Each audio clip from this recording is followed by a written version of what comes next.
다시 인사하겠습니다. 안녕하세요. 예. 저희 교회 오늘 와주신 여러분들 진심으로 환영하고 만나 뵙게 돼서 너무나 반갑습니다. 성경 강연회입니다. 성경을 배우려고 우리가 왔기 때문에 성경을 우리에게 주신 우리 하나님께 기도함으로 시작을 하려고 합니다. 잠깐 같이 기도하겠습니다. 살아 역사하시는 하나님 아버지, 이번 한 주간 하나님께서 우리 인생들에게 내려주신 성경 말씀을 우리가 함께 배우려고 이곳에 왔습니다. 머리 숙여 기도하는 모든 사람들이 하나님을 발견하고 하나님의 사랑을 깨달아 구원함을 받고 믿음을 가지고 천국 가는 소망 가지고 살아갈 수 있도록 하나님 도와주옵소서. 주 성령께서 말씀을 전하는 사람의 입술도 주장해 주시고 듣는 모든 사람의 마음도 붙잡아 주셔서 오직 하나님의 말씀이 증거되고 하나님의 영광만이 나타나기를 간절히 소망합니다. 우리를 사랑하시는 우리 구주 예수님 이름으로 기도드렸습니다. 아멘. 먼저 하나님 말씀 한 절 같이 읽겠습니다. 요한복음 8장입니다.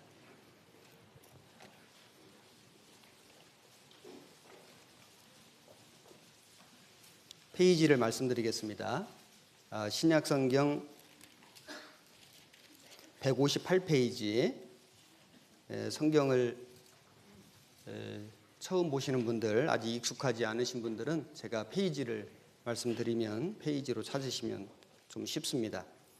신약성경 158페이지 요한복음 8장 14절 말씀 찾으셨으면 한 절만 같이 읽겠습니다. 예수께서 대답하여 가라사대 내가 나를 위하여 증거하여도 내 증거가 참되니 나는 내가 어디서 오며 어디로 가는 것을 알미어니와 너희는 내가 어디서 오며 어디로 가는 것을 알지 못하느니라. 성경 강연회를 저희가 준비했습니다. 왜 준비했냐면은 교회당을 한 번도 다녀보시지 않은 분들, 성경을 한 번도 배워보시지 않은 분들을 위해서 준비했습니다. 그리고 교회당을 다녀보았거나 다니고 있지만은 하나님이 계신지 안 계신지 정확히 모르겠다, 천국에 갈 수 있을지 없을지 솔직히 잘 모르겠다, 이런 분들이 굉장히 많습니다. 그런 분들을 위해서 성경 강연회를 준비를 했습니다. 저희가 이 성경을 신약하고 구약으로 되어 있는데 이번에 신약하고 구약하고 두 가지 약을 잘 제가 섞어가지고 하루에 한 첩씩 데려가지고 2시간씩 드릴 겁니다. 그래서 정성껏 제가 여러분에게 전해드릴 테니까 이 약을 잡수시면은 아마 우리 영혼이 새롭게 거듭나는 놀라운 경험이 될 것이고, 그리고 또 우리의 인생이 변화되는 정말 하나님의 그 축복을 받는 그런 귀한 시간이 될 거라고 확신합니다.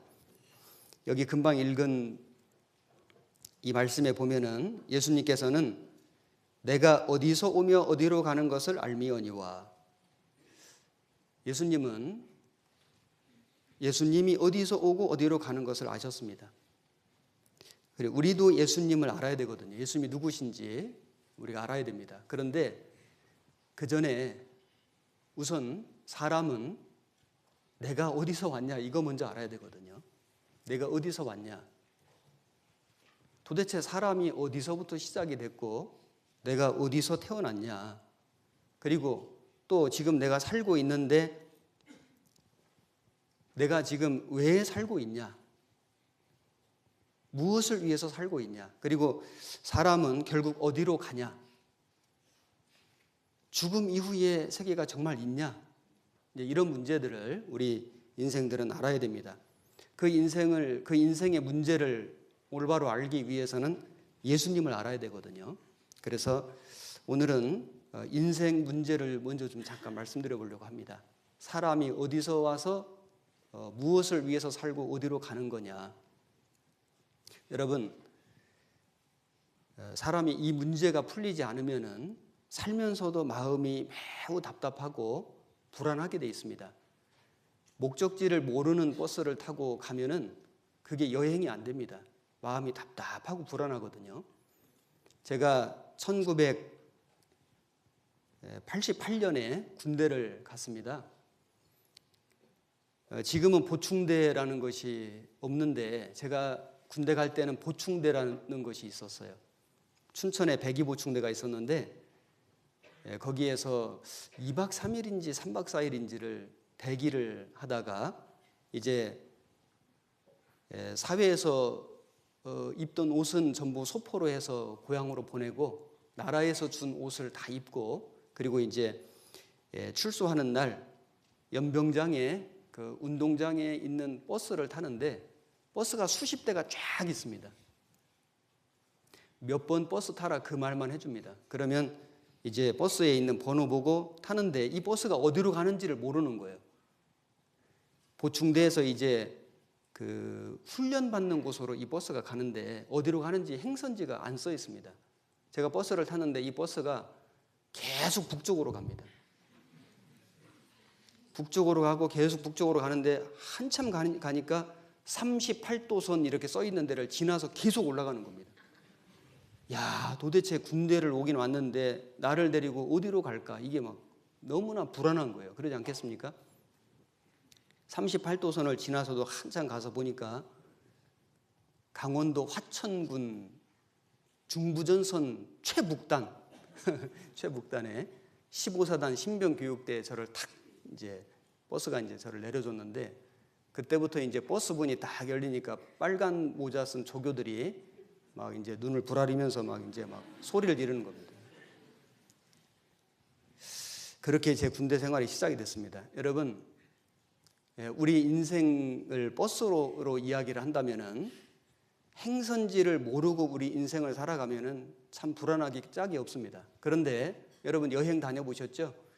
버스를 타든 기차를 타든 비행기를 타든 행선지를 정확히 알고 그리고 미리 계획하고 그리고 표를 준비하고 가면은 불안하지 않습니다.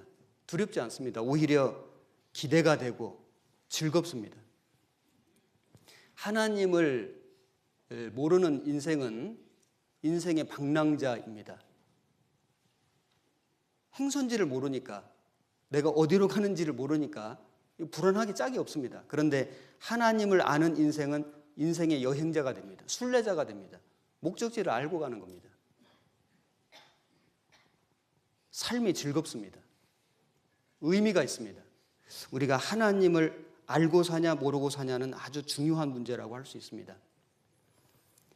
요즘 정치하는 사람들이 참 사회적으로 여러 가지 문제가 되는데 다 그런 건 아니겠지만은 어떤 사람이 정치하는 사람, 국회의원들을 시험 점수를 매겼는데 수학은 수입니다. 왜냐하면 월급 계산을 너무 잘하니까 매년 세비 올립니다. 국어는 우를 맞았는데 말을 너무 잘하는 겁니다. 그런데 다른 사람 말을 너무 안 듣습니다. 영어는 미인데 외국을 그렇게 자주 나가는데 성과가 하도 미미해가지고 영어는 미입니다. 윤리 도덕은 양인데 법을 만들기는 잘 만들어 놓고 안 지킵니다. 그런데 가장 심각한 점수가 체육인데 달리기를 얼마나 잘하는지 모릅니다. 얼마나 부지런히 열심히 뛰는데 문제는 항상 골인 지점 반대로 뜁니다. 그래서 체육은 가를 맞았습니다. 물론 이렇게 말씀드리면 혹시 여기 정치하는 분 오셨는지 모르겠는데 혹은 또 정치하는 분을 가족으로 두신 분이 계실지 모르겠는데 이것은 모든 사람이 다 그렇다 그 말은 아니고 그런 사람들이 있기 때문에 아마 그런 말들이 나왔을 겁니다. 우리 인생은 어떨까요? 나는 어떨까요? 여러분 정말 우리 부지런히 살지 않습니까? 새벽부터 집을 나와서 일터로 가서 또는 학교로 가서 하루 종일 오늘도 열심히 정말 부지런히 바쁘게 사시고 오늘 저녁에 여기 오셨습니다.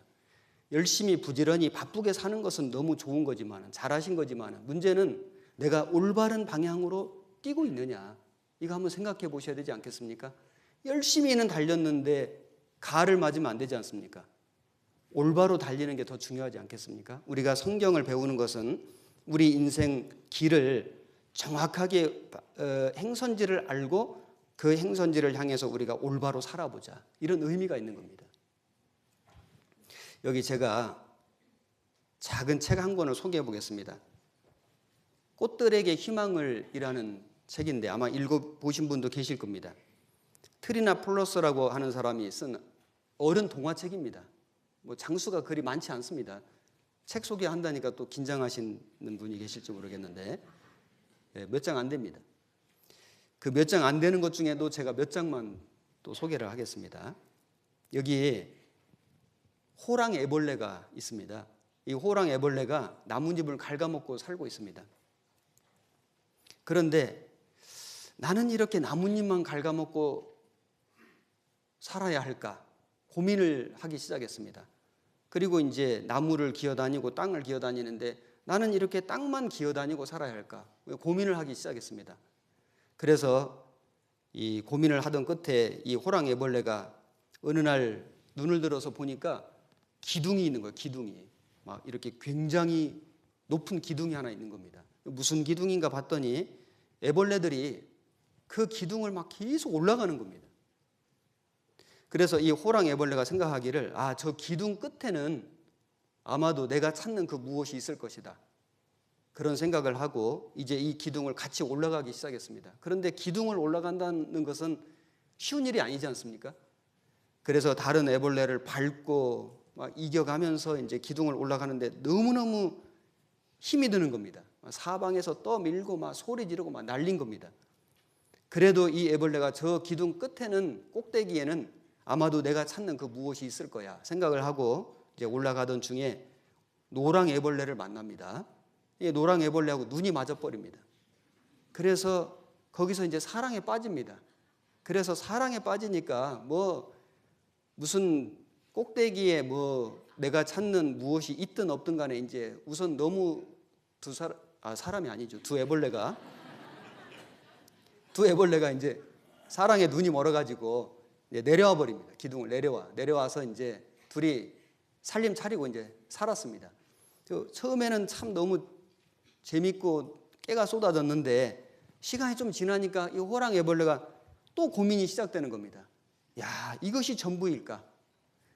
땅에서 이렇게 나뭇잎 갉아먹고 땅 기어다니며 사는 이것이 전부일까 생각하니까 너무 답답한 겁니다. 그래서 이 호랑 애벌레가 노랑 애벌레를 떠나서 또 이 기둥을 또 올라갑니다. 노랑 애벌레가 그렇게 만류를 하는데도 불구하고 호랑 애벌레는 기어코 저 기둥 끝에를 내가 가봐야 되겠다. 그래서 울면서 매달리는 노랑 애벌레를 뒤로 두고 이 호랑 애벌레가 또 기둥을 올라갑니다. 이번에는 이제 작정하고 끝까지 올라갈 생각을 하고 다른 애벌레들을 막 밟아가면서 막 밀쳐내면서 그래서 이제 기둥 끝을 올라가는데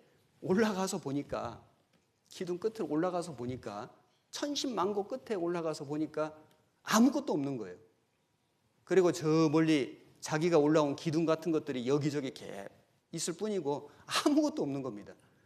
그래서 이 호랑 애벌레가 참 내가 헛된 꿈을 꾸었구나 하면서 이제 비로소 이제 이 허무한 그 마음을 가지고 있는데 어디선가 노랑나비 한 마리가 벌럭벌럭거리고 힘도 안 들이고 막 거기로 올라오는 겁니다. 그래서 저 노랑나비가 무엇인가 하고 가만히 보니까 자기하고 함께 살았던 그 노랑 애벌레가 나비가 돼서 온 겁니다. 그래서 이 노랑 애벌레는 호랑 애벌레가 떠난 뒤에 그렇게 시리에 빠져 있다가 늙은 애벌레를 만나가지고 고치가 되는 방법을 배우고 그래서 노랑 나비가 된 겁니다. 그래서 이 노랑 나비가 호랑 애벌레를 찾아온 겁니다.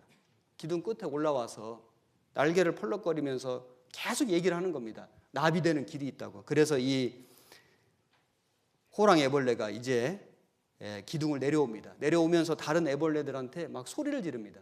여보시오, 여기 기둥 끝에 올라가 봐야 아무것도 없어. 괜히 헛수고 하지 말고 빨리 돌아가시오 하고 막 소리를 지르는데 애벌레들이 아무도 그 소리에 귀를 기울이질 않습니다.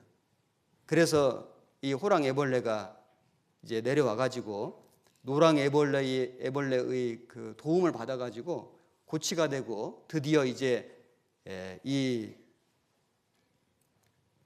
노랑 나비를 만나 가지고 내려와서 고치가 돼 가지고 그래서 호랑 나비가 됩니다. 호랑 나비가 되어서 노랑 나비하고 오랫동안 행복하게 살았다는 그런 이야기입니다.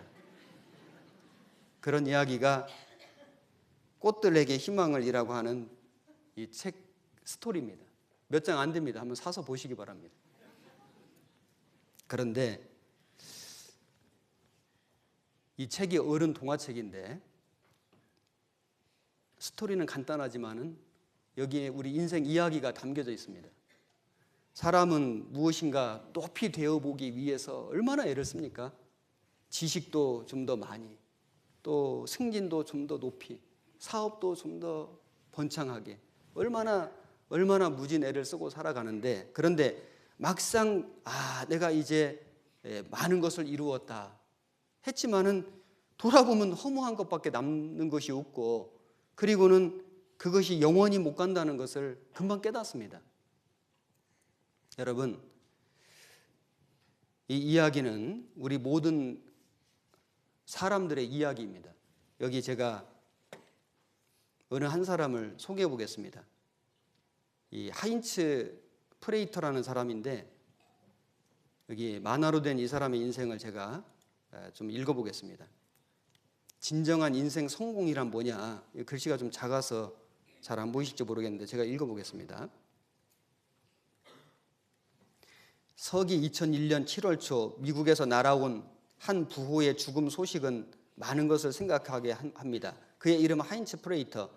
독일 태생의 그는 자동차 썬루프를 발명하여 억만장자가 된 ASC라는 회사의 회장으로 자동차 산업의 메카인 디트로이트시 앞 호수 안에 개인 소유 섬에 지은 호화 성에서 스스로 목숨을 끊었습니다. 노르망디 속담에 이런 게 있습니다. 한 번의 성공은 우연이요, 두 번의 성공은 행운이다. 그러나 세 번의 성공은 노력과 두뇌 그리고 추진력의 결과이다. 이 속담대로 프레이터는 접시 닦기에서 백만장자라는 아메리칸 드림을 이룬 대표적인 입지적인 인물로서 1942년 중부 독일의 벽촌, 전기도 수도도 없는 찢어지게 가난한 농가에서 태어났습니다. 먹고 살기 위해 뼈 빠지는 농사일로 잔뼈가 굵었고 초등학교 졸업이 학력의 전부였습니다. 나이 21였던 1963년 단돈 7달러를 가지고 화물선 자벽보로 일해 주는 대가로 미국행 배에 몸을 실었습니다. 미국에 도착한 그는 하루 14시간 노동으로 조금씩 돈을 모아 드디어 조그만 자신의 자동차 정비소 문을 엽니다.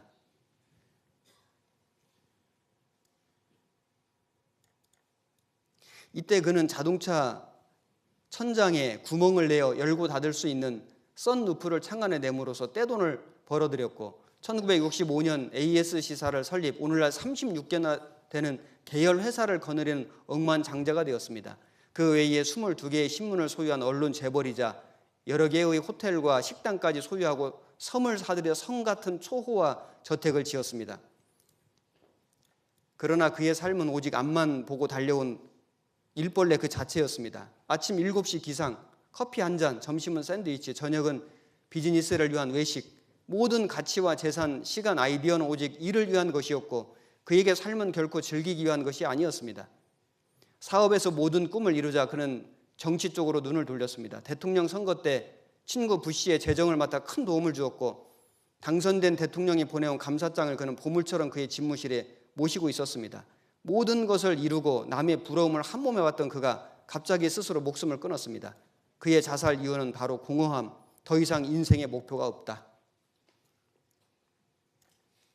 잿더미 위에 한강의 기적을 창조한 한국인들, 평생을 오로지 앞만 바라보고 달려오기만 한 한국인들, 비록 프레이터처럼 모두 부호가 된 것은 아니지만 평생 일밖에 몰랐다는 점이 너무 흡사하여 그의 죽음이 우리에게 시사하는 바가 큰데, 더 늦기 전에 가끔 뒤도 돌아보고 삶의 질도 따져봐야 하지 않을까요? 나는 무엇을 위해 살아온 것일까? 내 자신의 인생은 어디에 존재하나? 여러분, 이것이 만화지만은 이 프레이터라는 사람의 이 일생도 일대기도 우리에게 교훈이 되지 않습니까? 열심히 부지런히 또 공부를 하고 돈을 벌고 사업을 하고 물론 필요한 일입니다만은 그 전에 우리가 도대체 어디서 왔냐? 사람이 도대체 어디서 왔냐? 내가 누구냐? 지금 내가 왜 살고 있냐? 우리가 결국에는 어떻게 되냐? 우리 이 문제를 좀 근본적으로 알고 살아야 하지 않겠습니까? 사람이 아침에 대문을 나서도 목적지가 있습니다. 뭐 학교를 가든지 직장을 가든지 무슨 사업하러 누구를 만나러 가든지 하루를 살아도 대문 앞을 나설 때 가는 목적지가 있는데 우리가 일생이라고 하는 대문을 나섰는데 그럼 우리 일생, 우리 인생의 목적지는 어디냐? 그걸 좀 알고 살아야 하지 않겠습니까?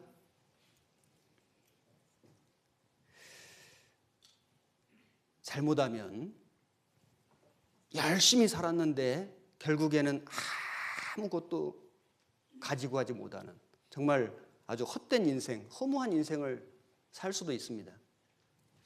어떤 사람이 유명해지고 싶어가지고 그래서 부자가 되고 싶어가지고 뭐를 연구했냐면은 다른 사람들이 잘 연구하지 않은 아주 특이한 것을 몇 년 동안 연구했습니다. 뭐냐면은 춤추는 개미를 만드는 겁니다. 개미가 춤을 추니까 이제 막 사람들이 이제 너무 신기해하고 이걸 가지고 이제 막 방송사에 나가고 이렇게 해가지고 유명해지고 큰 돈을 벌려고 몇 년간을 막 밤잠 안 자고 막 밥도 잘 안 먹고 연구를 해가지고 드디어 이제 개미가 춤을 추기 시작하는 겁니다. 야, 이제 춤을 춘다. 이래가지고 이거를 이제 기자회견을 하려고 방송사에 이제 가는데 너무 배가 고픈 겁니다. 그동안 이제 연구에 몰두한 나머지 그래서 일단 밥은 먹고 가야 되겠다. 그래서 식당에 갔습니다. 그래서 주문을 하고 기다리는데 자랑을 하고 싶잖아요. 자랑을. 그래서 이제 성냥갑에다가 개미를 넣어가지고 왔는데 꺼내가지고 이제 식탁에 딱 개미를 올려놓고 그 종업원을 불렀습니다. 여보시오, 개미 좀 보시오 하니까 종업원이 아니 손님 밥 잡수시는 식탁 위에 개미가 올라와 있으니까 아이고 죄송해요 하고 얼른 와서 손톱으로 꽉 눌러 죽였습니다. 아니 몇 년 동안 잠도 잘 못 자고 밥도 잘 못 먹고 그 죽을 고생을 해가지고 드디어 춤추는 개미 한 마리를 만들었는데 한순간에 물거품이 됐습니다. 이것이 어느 소설가가 쓴 그 꽁트집에 나오는 이야기인데요. 물론 만들어진 이야기지만은 참 이것도 우리 인생의 한 단면을 잘 보여주는 그런 일이라고 할 수 있습니다. 여러분, 우리가 지금 살고 있는 현대 사회는 참 편리하고 아주 눈부신 물질 문명 속에 우리가 살고 있습니다. 저 어렸을 때에 기억을 해보면은 아궁이에다가 이렇게 장작이나 이 왕겨 있지 않습니까? 왕겨 이걸 가지고 이렇게 아궁이에 불을 떼고 이렇게 불모 이렇게 돌려가지고 이제 어머니가 밥을 하시는데 제가 이거 많이 돌려봤습니다. 불모. 그래서 이제 어머니 밥하는 거 심부름을 하곤 했는데 지금은 밥을 누가 합니까? 쿠쿠가 하죠. 요즘은 그냥 쌀 씻어서 물 갖다가 버튼만 딱 눌러놓으면은 밥솥이 밥을 다 한 다음에 말도 해주죠. 밥 다 됐습니다. 맛있게 드십시오. 말도 해요.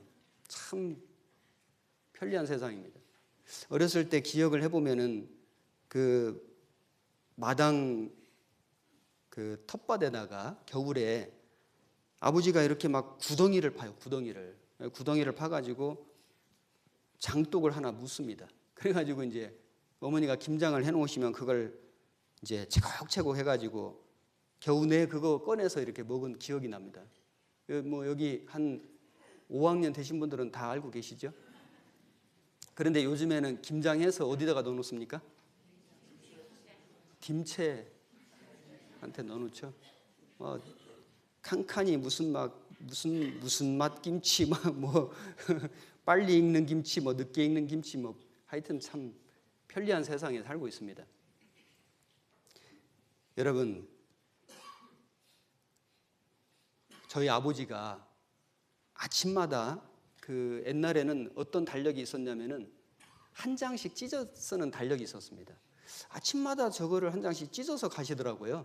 어디 가시나 했더니 나중에 보니까 화장실 가시는 겁니다. 그 얇은 종이였거든요. 근데 요즘에는 화장실 가면은 화장지도 없습니다. 쓰레기통도 없습니다. 뭐가 있습니까? 룰루. 불과 한 30년 전, 20년 전만 해도 상상할 수 없는 그런 우리 최첨단 물질 문명 속에 우리 살고 있습니다. 제가 처음에 교회 이제 부름을 받고 말씀을 전하러 가는데 어느 지역에 가려면은 이 지도를 가지고 가야 되거든요. 초행길이지 않습니까? 그러면 이제 전날에 지도를 확대해 가지고 노랑 이 형광펜으로 내가 가야 될 길을 이렇게 다 그어봅니다. 쭉 그어보고 얼마 가서 우회전 해가지고 어디가 나오면은 좌회전 해가지고 이렇게 해서 가면은 이제 제가 이제 설교하러 가는 교회가 이렇게 딱 나오는 겁니다. 그걸 이제 딱 그 복사를 해가지고 이렇게 그 색칠해 놓은 걸 가지고 이렇게 보면서 운전해서 그렇게 다녔습니다. 그 뭐 얼마 전 일이거든요. 한 20년 전 일입니다.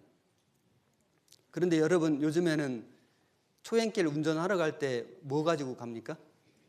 내비게이션. 목적지 딱 입력해 놓으면 오른쪽으로 가세요. 왼쪽으로 가세요. 시키는 대로 안 가면 네 맘대로 가세요. 막 나오지 않습니까? 어떤 사람 말하기를 집에서는 자기 와이프 말 잘 듣고 차에서는 내비양 말만 잘 들으면 인생이 풀린다 그러는데 진짜 편리한 시대죠. 뭐 전혀 길을 몰라도 한 번도 안 가본 길도 인공위성에서 제가 가고자 하는 길을 계속 안내해 줍니다. 정말 우리는 너무나 편리한 최첨단 물질 문명 속에서 누리고 살고 있는데, 그런데 문제는 뭐냐면 그렇게 편리한 물질 문명 속에 살고 있는데 사람들은 행복하지가 않는 것 같습니다. 뭘 보면 단적으로 알 수 있냐면은 1년에 13,000명씩 자살합니다.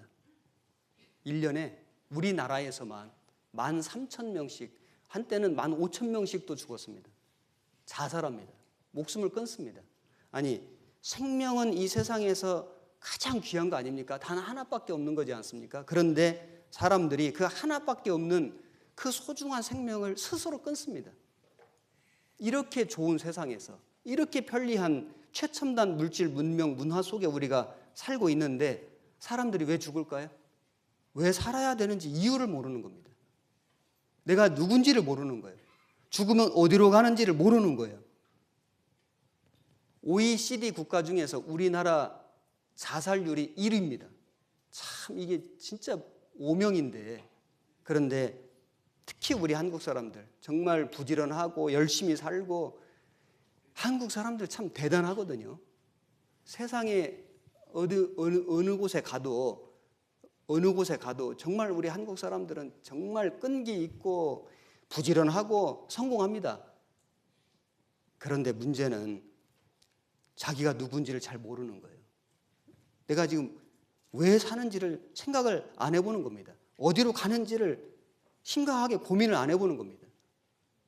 그러다 보니까 많은 것을 이루었지만은 인생이 너무 허무하고 헛되고 살아야 할 의미 자체를 모르니까 문제가 생기고 어떤 시련, 환란 이런 것이 생기면은 심지어 그 목숨까지 끊는 겁니다. 여기 우리 인생을 좀 생각해 볼 수 있는 영상이 하나 있는데 같이 한번 보시겠습니다.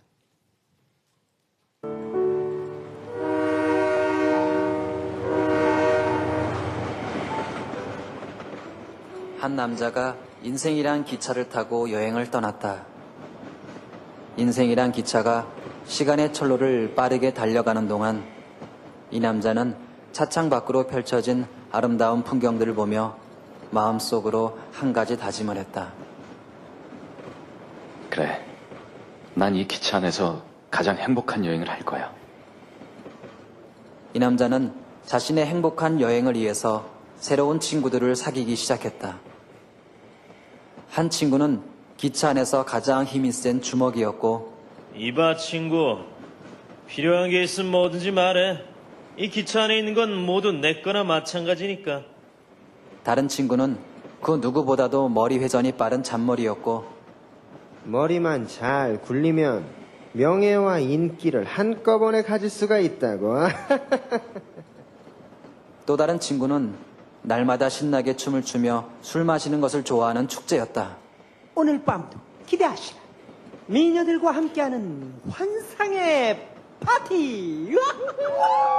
얘들아 이리 와 이리 와 이리 와. 날마다 이런 친구들과 함께 지내면서 이 남자는 자기가 원했던 행복한 여행을 마음껏 누릴 수가 있었다. 영원히 함께할 우리들의 여행과 우정을 위하여!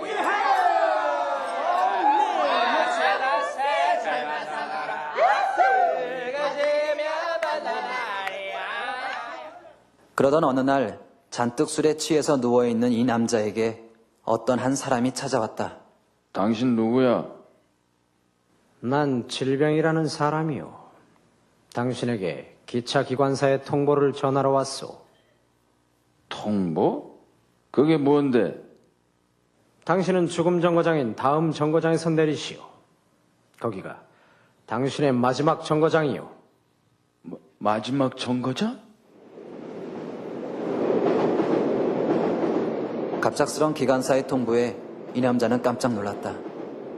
자신의 인생 여행이 이렇게 갑자기 끝날 줄 몰랐던 것이었다. 그리고 처음 가보는 죽음 정거장에 대한 두려움이 이 남자를 더 무섭게 했다. 그래, 내 친구들한테 부탁을 하는 거야. 이 남자는 죽음 정거장에서 자기와 함께 내려줄 수 있는 친구를 찾기 시작했다. 하지만 이 남자와 함께 죽음 정거장에서 내리겠다는 사람은 단 한 명도 없었다. 이복의 친구, 이게 내가 가진 모든 재산이야. 이 모든 걸 다 줄 테니까 나와 함께 다음 정거장에서 내려줄 수 없겠나? 아 미쳤어? 죽음 정거장에서 내릴 거면 그딴 재산이 뭐가 필요해? 저리 가. 재수없게 우리까지 병에 걸리면 어떡하려고 그래. 이복에, 그래도 우린 친구잖아. 곧 떠날 놈이 친구는 무슨 얼어 죽을 놈의 친구. 그래. 갈 놈은 가라고 그래. 우리끼리 신나게 놀아보자고. 이 남자의 절박한 심정과는 상관없이 인생이란 기차는 죽음 정거장을 향해서 쉬지 않고 달려갔다. 내가 그동안 헛살았어. 그동안 헛살았던 거야. 그의 몸과 마음은 쇠약해질 대로 쇠약해졌다. 하지만 이 남자가 믿었던 기차 안의 모든 친구들은 그에게 작은 관심조차 보이지 않았다. 죽음 정거장 앞에서 그는 오직 혼자일 뿐이었다.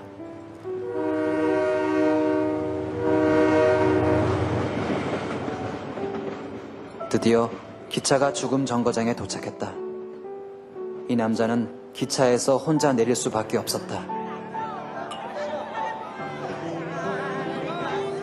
등 뒤로 사람들의 웃음소리가 기분 나쁘게 들려왔다.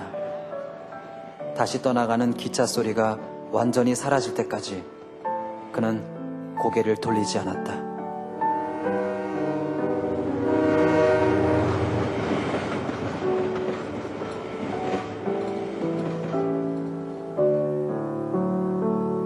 죽음 정거장에서 혼자가 되어버린 남자. 그는 자신의 허무한 인생이 무척이나 아쉬웠는지 한동안 시커먼 땅바닥만을 쳐다보았다. 그리고 긴 한숨을 내쉬었다.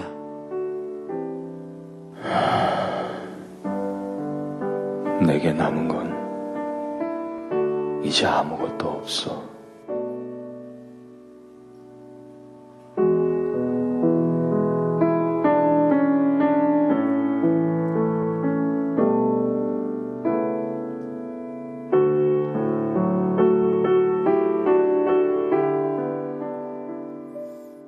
인생은 그날이 풀과 같으며 그 영화가 들의 꽃과 같도다. 풀이 마르죠. 꽃이 떨어집니다. 인생도 언젠가는 끝이 나는데 인생의 끝이 언제 날지를 모르니까 우리가 살아있을 때 건강할 때 인생의 의미, 인생의 참된 목적이 뭔지를 좀 생각해보고 살아야 됩니다. 어느 집에 강아지를 기르는데 이 강아지가 보니까 주인은 속상하면 밥을 안 먹는데 자기 밥은 주거든요. 그래서 이 강아지가 도대체 주인이 왜 이렇게 매일매일 꼬박꼬박 나한테 밥을 줄까? 아무리 생각을 해봐도 도대체가 모르겠는 겁니다. 그래서 이제 주인에게 물어봤습니다. 이제 주인님, 말을 할 수 있다면은, 주인님, 어째서 저한테 이렇게 매일매일 밥을 주십니까? 주인이 이제 대답을 했습니다. 도둑 지키라고 하는 거야. 그러면 이 강아지는 낮에는 좀 자더라도 밤에는 깨어서 인기척 들리면은 무슨 낯선 사람 오면은 막 짖어대고 집 지켜야 됩니다. 주인이 말하기를 애완견으로 기르는 거야. 그러면 이 강아지는 수시로 털 손질하고 주인 오면은 가서 꼬리치고 예쁜 짓을 해야 됩니다. 주인이 말하기를 8월에 네가 필요해. 삼복에 네가 좀 필요해. 그러면 이 강아지는 뭘 해야 될까요? 일단은 마음을 비우고 그리고 주인이 주는 밥을 잘 충실히 먹고 살을 잘 쪄놔야 되겠죠.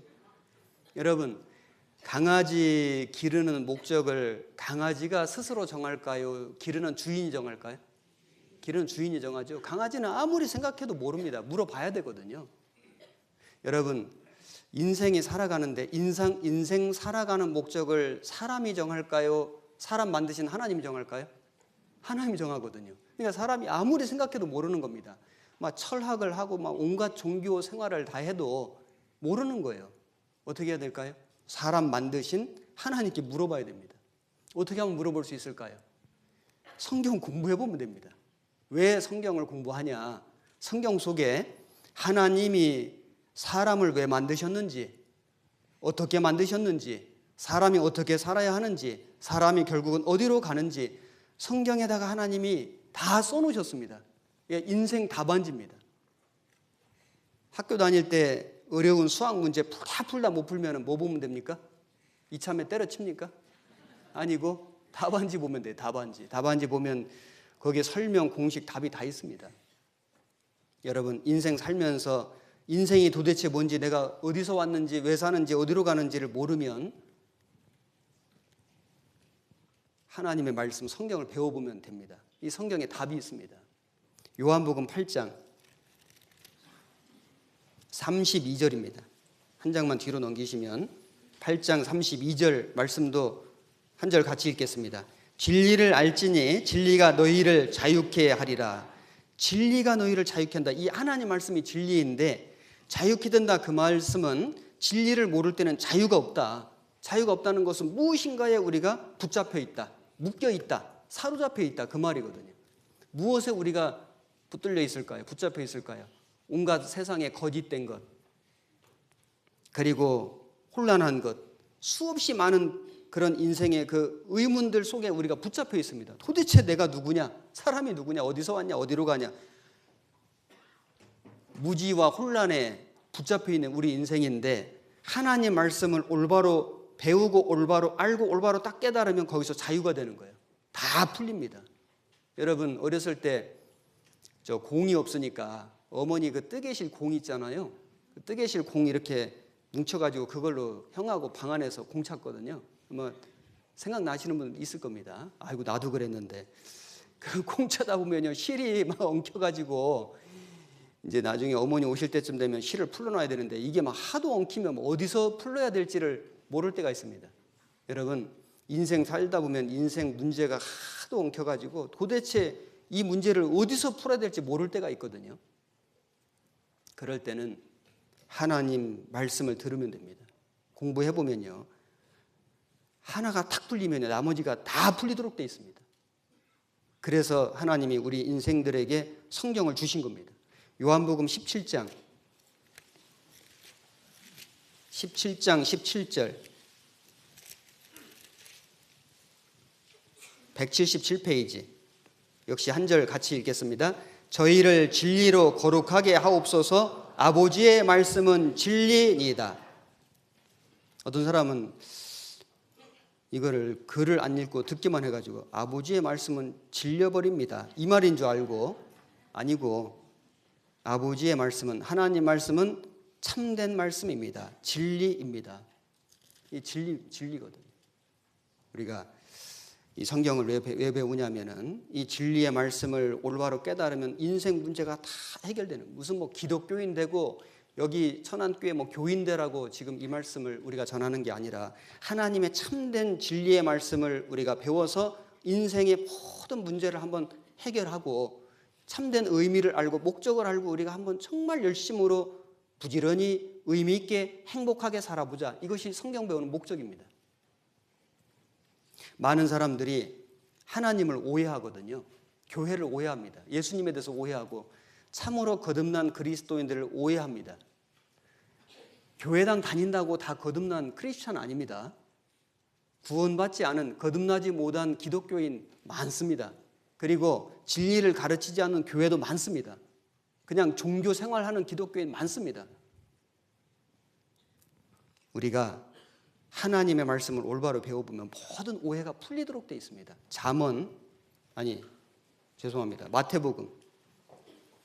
마태복음 22장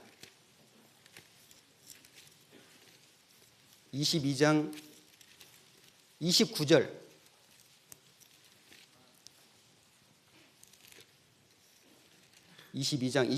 보겠습니다. 37페이지입니다. 제가 읽겠습니다. 예수께서 대답하여 가라사대 너희가 성경도 하나님의 능력도 알지 못하는 거로 오해하였도다. 성경도 하나님의 능력도 알지 못하는 거로 오해하였도다. 오늘날에도 성경을 모르기 때문에, 하나님을 참으로 모르기 때문에 오해하는 사람들이 많습니다. 사우정 시리즈에 옛날 지나간 유머인데요, 이런 게 있습니다. 사우정 집에 강도가 들어왔는데 강도가 목에다가 칼을 탁 들이대고 사우정한테, 사우정이 누군지 아시죠?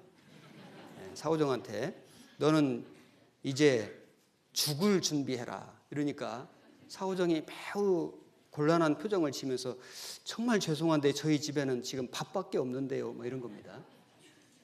또 못 깨달으시는 거예요. 죽을 준비를 해라 그러니까 죽 써와라 그 말인 줄 알고 밥밖에 없는데요. 이게 지금 이 사우정이 이 강도 말을 오해하니까 엉뚱한 대답을 하지 않습니까? 하나님을 모르면 사람들이 엉뚱한 생각을 합니다. 여기 화면을 좀 보시면은 초등학생들한테 좀 질문을 했더니 엉뚱한 얘기합니다. 다음 사진은 고려 시대에 만든 팔만 대장경판입니다. 이것을 만든 시기와 까닭을 쓰시오. 만든 시기, 태어나지 않았을 때. 천주교와 동학은 나라에서 금하였음에도 불구하고 당시 사람들에게 널리 퍼졌습니다. 그 까닭에 대해 쓰시오. 입이 가벼운 사람들이 많아서 약속한 시간과 장소를 잊지 않기 위해서는 어떻게 하는 것이 좋습니까? 기억해 둔다. 뭔 딴소리예요, 그죠? 아니 메모를 해둬야 되지. 잊지 않기 위해서 메모를 해야지. 기억해 둔다. 완전 엉뚱한 소리 하고 있습니다. 약속한 곳에 가져가야 할 물건이 있을 때는 어떻게 해야 될까요? 깜빡 잊고 안 가져왔다고 한다. 개미를 세 등분으로 나누면 정답이 머리, 가슴, 배인데요. 죽는다. 불행한 일이 계속되면 설상가상인데 설사가 또 친구를 배려하는 마음을 가지고 있습니까? 그런 마음이 없다. 친구를 배면 경찰서에 잡혀갈 수도 있으니까요. 병원비를 내야 하니까요. 친구를 배기 싫습니다. 여러분, 이게 오해하면은 전혀 엉뚱한 동문서답을 하거든요.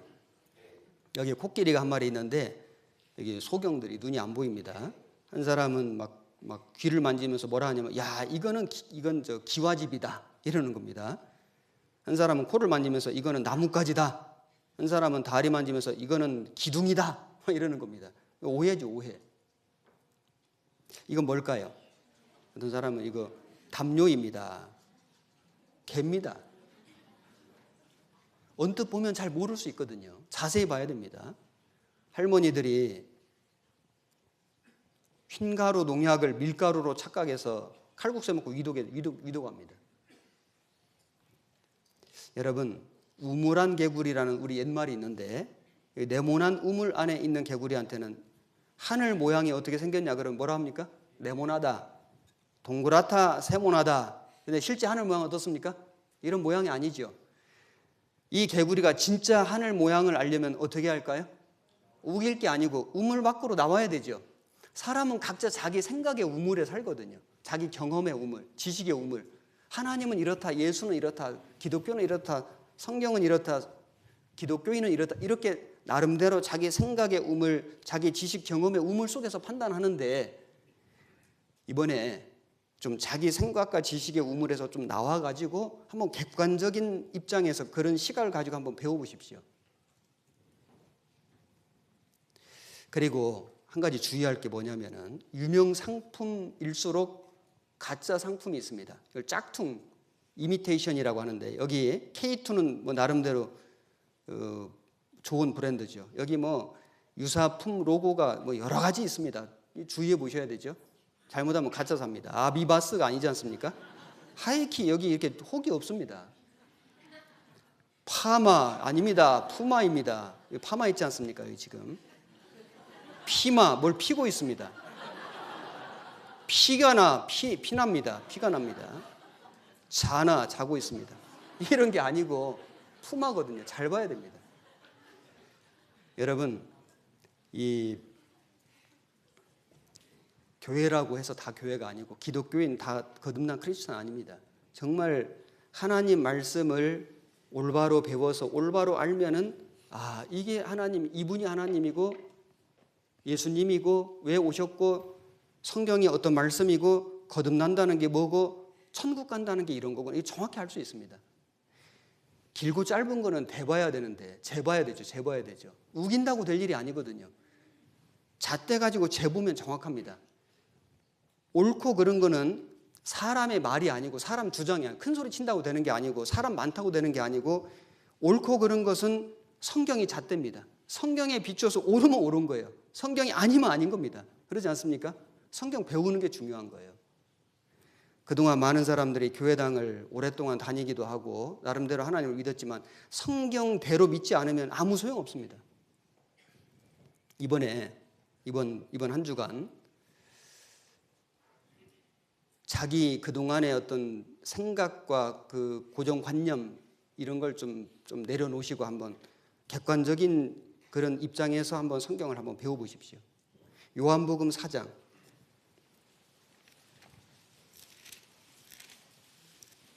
24절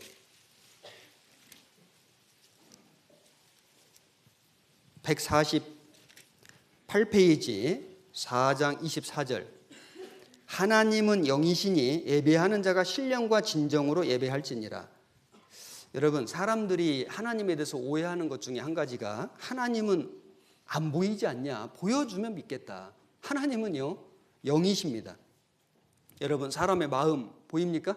안 보여요. 생각, 정신, 사상 안 보입니다. 그런데 있습니까? 있습니다. 사람의 양심 있습니다. 보이지 않습니다. 안 보인다고 없는 게 아닙니다. 하나님은 영이시니 하나님은 이런 육체가 없기 때문에 사람의 눈에는 안 보입니다. 천사도 안 보입니다.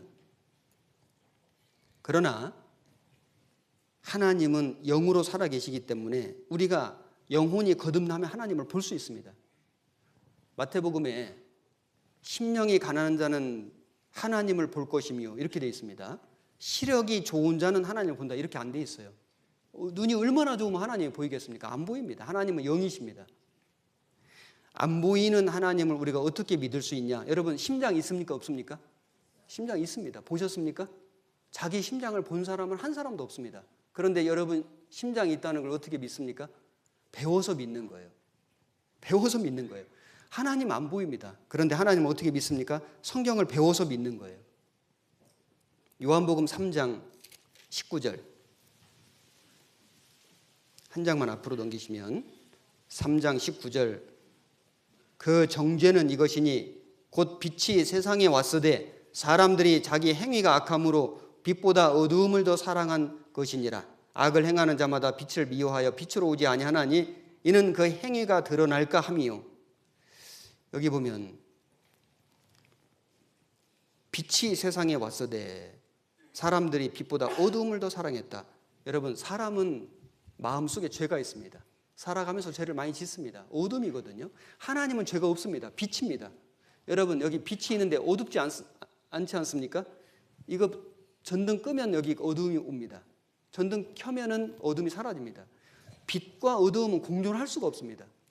사람은 죄를 가지고는 거룩하신 하나님께 나아갈 수가 없습니다. 죄를 가지고는 하나님을 볼 수가 없습니다. 죄를 가지고는 하나님 나라에 들어갈 수가 없습니다. 죄를 벗어야 되거든요. 죄를 벗고 용서받고 구원받으면은 하나님을 보고 하나님과 교제하고 하나님 나라에 갑니다. 그래서 우리가 성경 배우는 거예요. 사람의 눈은 한계가 있습니다. 눈으로 보는 것이 전부가 아닙니다. 볼 수 있는 건 얼마 안 됩니다. 너무 멀리 있는 거 안 보입니다. 너무 가까이 있는 거 안 보입니다. 너무 큰 거 안 보이고 너무 작은 거 안 보입니다. 그리고 본 걸 금방 잊어버립니다. 여기 이 그림을 좀 보십시오. 현미경으로만 볼 수 있는 것들이 있습니다. 이게 눈 결정체, 하늘에서 내리는 눈 결정체 40배를 확대한 겁니다. 다닥냉이를 20배 확대한 거고, 달팽이 알을 200배 확대했고, 덩쿨 식물 위에 남주를 450배 확대하고, 바닷가지알을 3.2배 확대하고, 바닷말과 돌말 10배 확대하고, 바위 감남석을 5배 확대하고, 불가사리 촉소를 4배 확대하고, 비누 방울막을 10배 확대하고, 에인절피쉬 알집을 4배 확대하고, 지브라피쉬 10배 확대하고, 원반 물고기 비늘을 20배 확대하고. 여러분, 확대해서 보지 않으면, 현미경으로 보지 않으면 볼 수 없는 것들이 그런 장비를 이용해서 확대해서 보면 10배, 20배, 100배, 200배 확대해서 보면 우리 눈으로 볼 수 없는 아주 그 신비로운 것들을 많이 볼 수 있습니다. 안 보인다고 해서, 우리 육신의 눈으로 안 보인다고 해서 그건 없다, 이렇게 말할 수는 없죠. 하나님 안 보인다고 없다, 천국 없다, 천사 없다, 영이 없다, 영혼 없다, 그렇게 말할 수 없습니다. 볼 수 있는 방법이 있습니다. 예, 파리 수중 애벌레 25배 확대. 파리는 뭐 확대 안 해도 별로 징그럽고 확대하니까 더 징그럽네요. 황련 뿌리 면화 소명 200배 확대. 자, 그리고 사람은요, 어떤 게 있냐면은 고정관념이라는 게 있습니다. 한번 딱 생각하면 이 관념이 안 바뀌는 거예요. 편견, 이 오해, 이게 안 바뀌는 경향이 있습니다. 이 영상 잠깐 보십시오. 그러나 안타깝게도 편견이나 고정관념은 좀처럼 바뀌지 않습니다. 한 대학교 건물 출입문, 멀쩡한 문에 남녀 팻말을 붙여보기로 했습니다.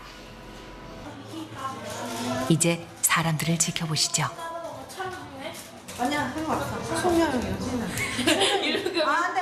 이쪽으로 와요. 이리로 가야 돼? 아, 그런가?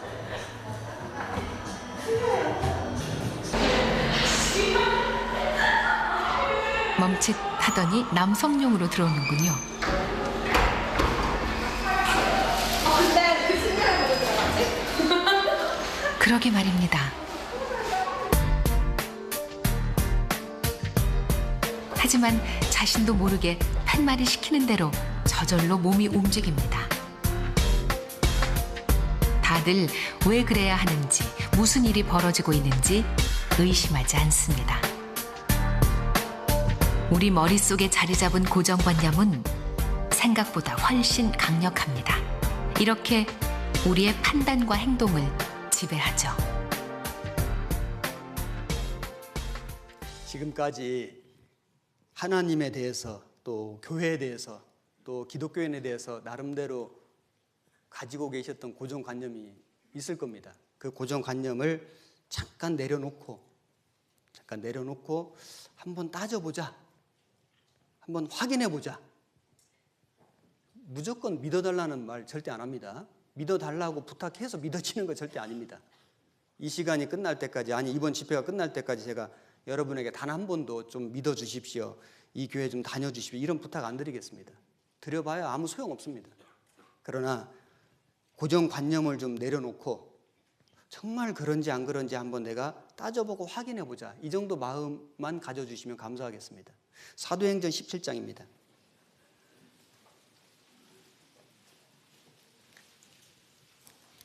17장 24절.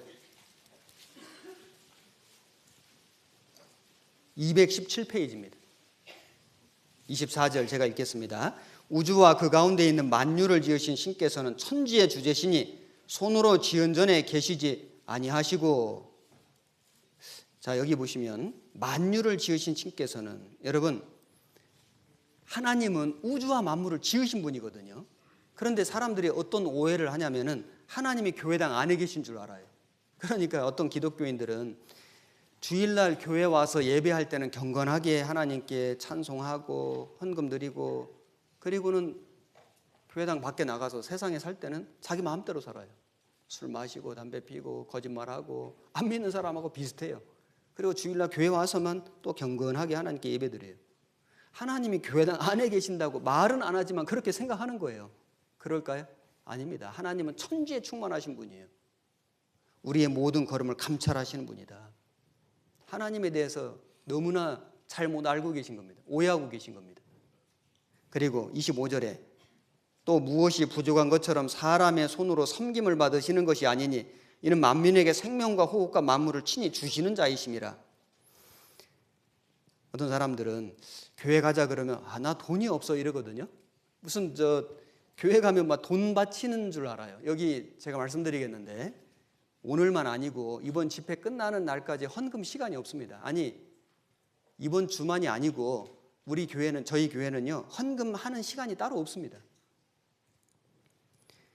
여러분, 사람들은 교회를 다니면 뭘 하나님께 드려야 된다, 바쳐야 된다, 그런 강박관념이 있으신데 사실은요, 하나님께 받아야 됩니다. 이번 한 주간 우리가 왜 여기 모였냐면은 하나님께 은혜와 하나님의 축복을, 구원을 받으려고 온 거예요. 먼저는 받아야 됩니다. 받아야만 하나님께 돌려드릴 수도 있거든요. 하나님은 어떤 분이시냐면은 만민에게 생명과 호흡과 만물을 친히 주시는 자이시다. 여러분, 지금 내가 숨을 쉬고 있습니다. 이거 숨 내가 쉬는 거 아닙니다. 숨 쉬어라 쉬어라 쉬어라 이러고 있습니까? 아니에요. 숨이 저절로 쉬어집니다. 하나님 호흡을 주신 거예요. 심장이 막 지금 박동하고 있습니다. 피가 막 온몸을 돌고 있거든요. 이거 내가 지금 막 돌려라 돌려라 돌려라 내가 일하고 있는 겁니까? 아닙니다. 잠잘 때 아무 생각 없는데 심장 돌고 폐가 호흡합니다. 하나님이 생명 주신 거예요. 주신 하나님이 가지고 가시면 죽는 거예요. 하나님 거 아닙니까? 내 거 아니지 않습니까? 하나님이 육신 살아가는 생명과 호흡과 육신에 필요한 만물도 주시는 자입니다. 주시는. 지금까지 그 생명 받아서 누리고 산 거예요. 그런데 그 하나님이 우리 영혼에 필요한 영원한 생명도 주시기를 원하시는 겁니다. 우리가 왜 모였냐면 영생 주시는 거 받으려고 모인 거예요. 오해하시면 안 됩니다. 28절에 우리가 그를 힘입어 살며 기동하며 있느니라. 우리가 하나님을 힘입어 살며 기동하며 있느니라. 한순간도 하나님의 도우심이 아니고는 사람이 살 수가 없습니다. 내가 내 목숨 지키며 사는 거 아닙니다. 저희 아들들이 지금 많이 이제 대학생들이 됐는데 어렸을 때 초등학교 저학년 몇 살인지 기억이 안 납니다. 초등학교를 다녔는지 몇 학년인지 하여튼 어렸을 때 짐승 기르자고 그래서 강아지 무슨 막 털 달린 거 이런 거 있지 않습니까? 그래가지고 저희 집사람이 털 달린 거 싫어하거든요. 그래서 이제 막 그 애들하고 이제 막 한참 이렇게 이제 사주세요 안 된다 하다가 타협을 받습니다. 털 없는 걸로. 털 없는 거북이로. 거북이 이제 마트에 가서 어항 하나 사고 이렇게 이제 손톱만한 거 2마리를 사다 놨거든요. 그런데 한 사흘간만 애들 거고 그 다음 나흘째부터는 우리 겁니다. 우리가 밥 줘야 되거든요. 제가 이제 아침마다 밥 주고 저녁에. 그런데 짐승 기르는 재미가 뭐냐면은 밥을 잘 먹는 거예요. 이 거북이들이 물속에 있다가 밥 줄 딱 때가 되면요, 밥 들고 딱 가면 벌써 알고 위로 샥 올라옵니다. 입을 막 벌리고 막 그렇게 잘 받아 먹는 거예요. 나날이 커가는데 이게 막 나중에는 막 손바닥만 해졌습니다. 제가 거북이 밥을 주면서 생각해 봤습니다. 이 거북이가 아침마다 하늘에서 밥이 똑똑 떨어지네 이러고 있을는지, 야, 우리 주인이 마트 가서 밥을 사다가 우리를 때마다 이렇게 밥을 뿌려주는구나 이러고 지금 먹는 것인지, 그걸 지금까지 모르겠어요. 거북이가 그걸 깨닫고 죽었는지 못 깨닫고 죽었는지를 지금도 모르겠어요. 만약에 사람이 아침에 해가 뜨고 봄이 되면 꽃이 피고 여름에 과일 열리고 가을에 수확이 되고 겨울에 눈이 오는데 야, 이거 참 저절로 잘도 된다 이러고 있으면 정말 어쩌면은 거북이 같은 생각일 수도 있지 않습니까? 아니 그게 저절로 됐겠냐고요. 사람이 마트 가서 거북이 밥 사다가 의학 만들어서 계속 아침마다 때마다 그 먹여 살린 거예요. 이만 손바닥만큼 될 때까지, 새끼 날 때까지. 그 공을 모르고 아침마다 잘도 떨어진다 이러고 있으면은 너무 서운하지 않습니까? 사람이 하나님이 만물과 생명과 호흡을 주셨는데 평생 살면서 참 저절로 잘도 된다 이러면 그건 거북이 같은 생각일 수도 있습니다. 우리가 그를 힘입어 살며 기동하며 있느니라. 자, 여러분, 사람들은 하나님을 오해합니다. 예수님을 오해합니다. 교회를 오해하고 기독교인들을 오해하는데 왜 그러냐면은 성경을 잘 몰라서 그래요. 성경을 배워본 적이 없어요. 교회당을 다니는 사람들도 성경을 올바로 제대로 자세하게 배워보는 사람이 그리 많지 않습니다. 그래서 많은 오해를 하는 겁니다. 베드로 후서를 찾겠습니다. 베드로 후서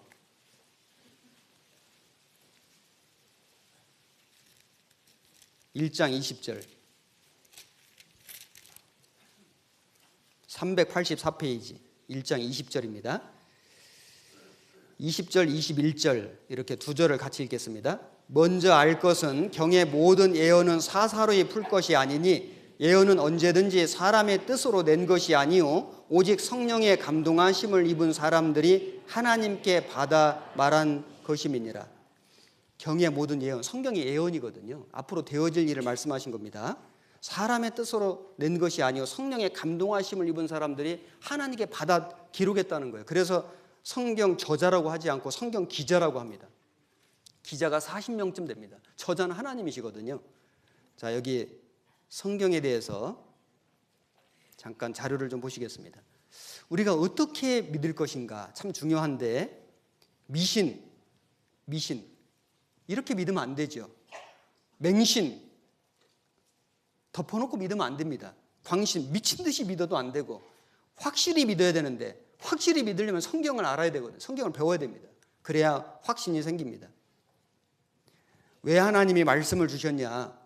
자, 구약 시대에 천사를 통해서 주시기도 하고 꿈을 통해서 기적을 통해서 우림과 둠밈으로 이상으로 음성으로 주셨는데 이거를 받아가지고 성경으로 기록해 놓은 거예요.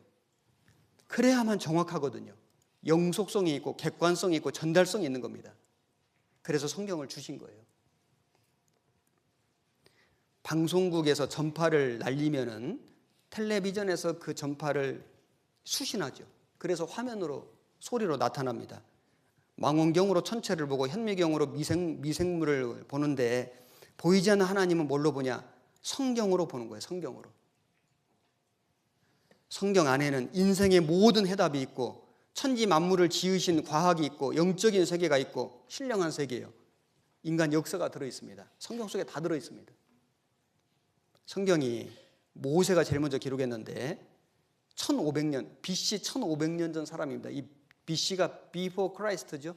주전. AD는 라틴어로 아노 도미나이, 아노 도미니, 주 오신 해 이런 뜻입니다. 그래서 우리가 지금 AD 2000 몇 년이죠? 2019년에 살고 있는데 지금부터 약 1900년 전 AD 한 100년경에 사도 요한이 요한계시록을 썼습니다. 이게 성경 마지막 책입니다. 성경이 무려 1600년간 기록됐습니다. 지금부터 3500년 전부터 1900년 전까지 기록된 어마무시한 책이에요. 이전 일을 고하라. 장차 당할 일을 진술하라. 그래서 인류 역사의 시작부터 역사의 종말까지가 기록되어 있습니다. 과거, 현재, 미래의 역사가 기록되어 있는데 정확하게 맞아 들어갑니다. 하나님이 쓰신 겁니다. 하나님의 감동으로 기록되고 섭리로 보존했다. 받아 적은 건데 여기 펜이 글을 쓰지만은 펜이 쓴 게 아니에요. 사람이 펜을 붙들고 쓴 겁니다. 베드로후서, 베드로가 하나님 말씀을 받아 적은 겁니다. 두 번째 편지. 하나님 베드로를 통해서 쓰신 거예요. 성경이 후대의 몇몇 사람들에 고쳐진 것이 아닌가 하는 의혹이 불식되다. 지금부터 한 70년 전에 이스라엘 여기 사해바다 근처에 쿰란이라는 동굴이 있는데 여기에 양치기 목동 소년이 동굴 속에서 항아리 속에 담겨있는 사본, 성경 사본을 엄청나게 발견했습니다. 알고 보니까 2000년 전에 쓰여진 거예요. 2000년 전. 2000년 전에 쓰여진 사본을 오늘날 발견을 했는데 그걸 조사해 보니까 우리가 지금 보고 있는 성경과 똑같은 겁니다. 성경 바뀌지 않았습니다. 세계에서 가장 많이 팔린 책이다. 2500개가 넘는 언어로 번역되었다. 이런 책은 성경밖에 없습니다. 링컨, 아인슈타인, 톨스토이, 슈바이처, 뉴턴, 마틴 루터, 리빙스턴, 그들이 왜 성경을 믿었을까요? 왜요? 진리이니까요. 참이니까요. 사실이니까요. 여러분, 여기 전자제품을 사면은 이 사용 설명서가 딸려 나옵니다. 삼성 CD 카세트를 샀더니 차례 여기 특징 나오죠. 특징이 나옵니다. 여러분, 성경은 인생 사용 설명서입니다. 성경을 읽어보면 차례, 특징, 인생의 특징, 경고, 주의, 사용 전 준비 다 나옵니다. 우리 인생이 뭔지를 다 설명해 주시는 거예요. 그리고 안전을 위한 주의사항, 인생 살면서 뭘 주의해야 되는지가 나옵니다. 고장 났을 때 어떻게 하라고 나옵니다. 그리고 제품 보증서, 인생 보증도 해주시고요.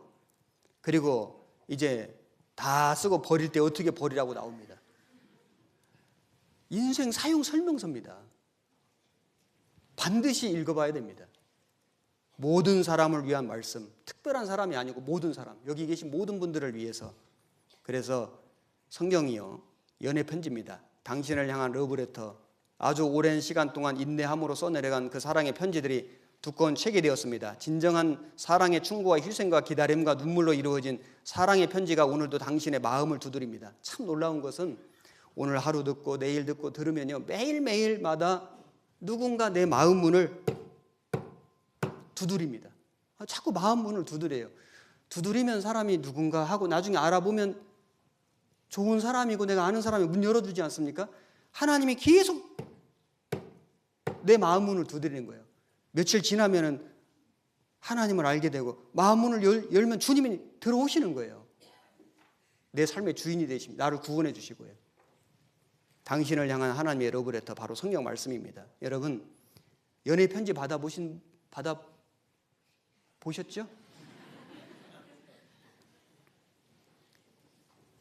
연애 편지는요, 사랑하는 연인으로부터 받았을 때 의미가 있는 거예요.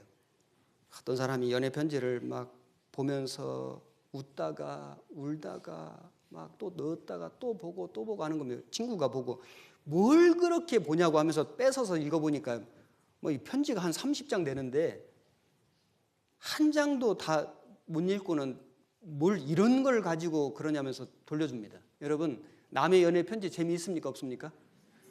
한 장도 못 읽습니다. 재미가 하나도 없습니다.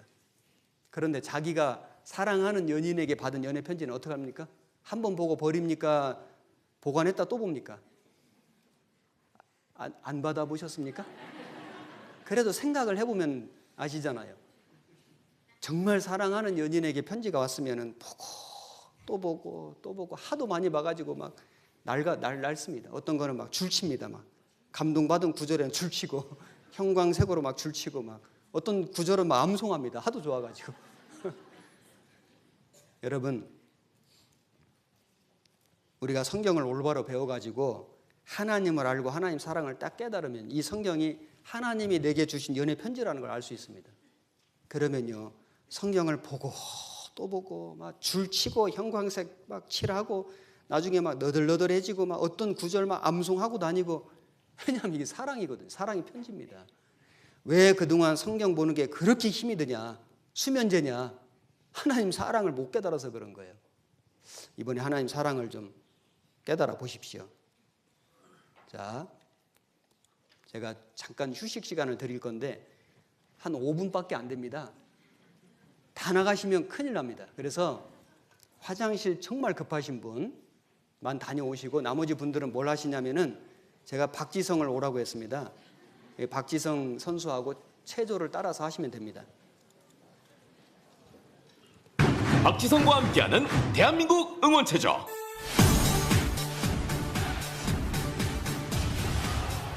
안녕하세요. 박지성입니다. 여러분 준비되셨나요?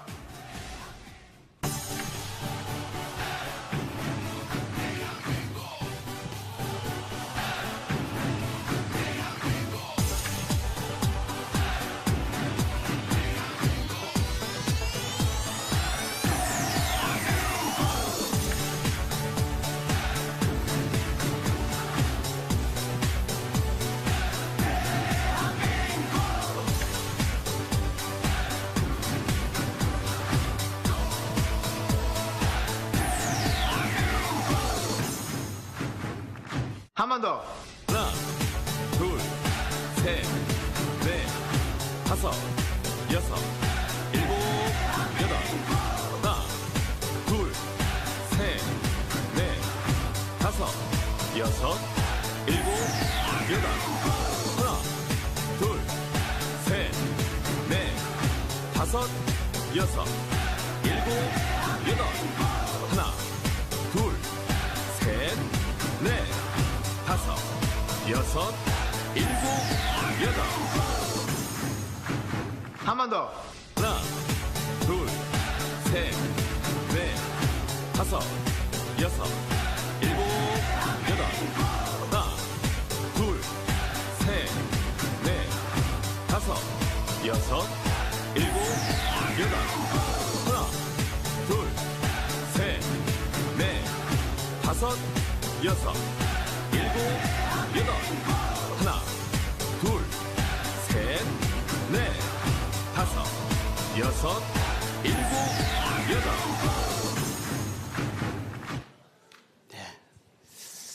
그래도 많이 안 나가셔서 한 번 더 안 하고 진행하겠습니다. 이사야 45장을 찾겠습니다. 이사야 45장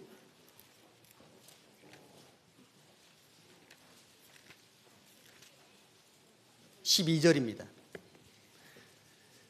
1023페이지 45장 12절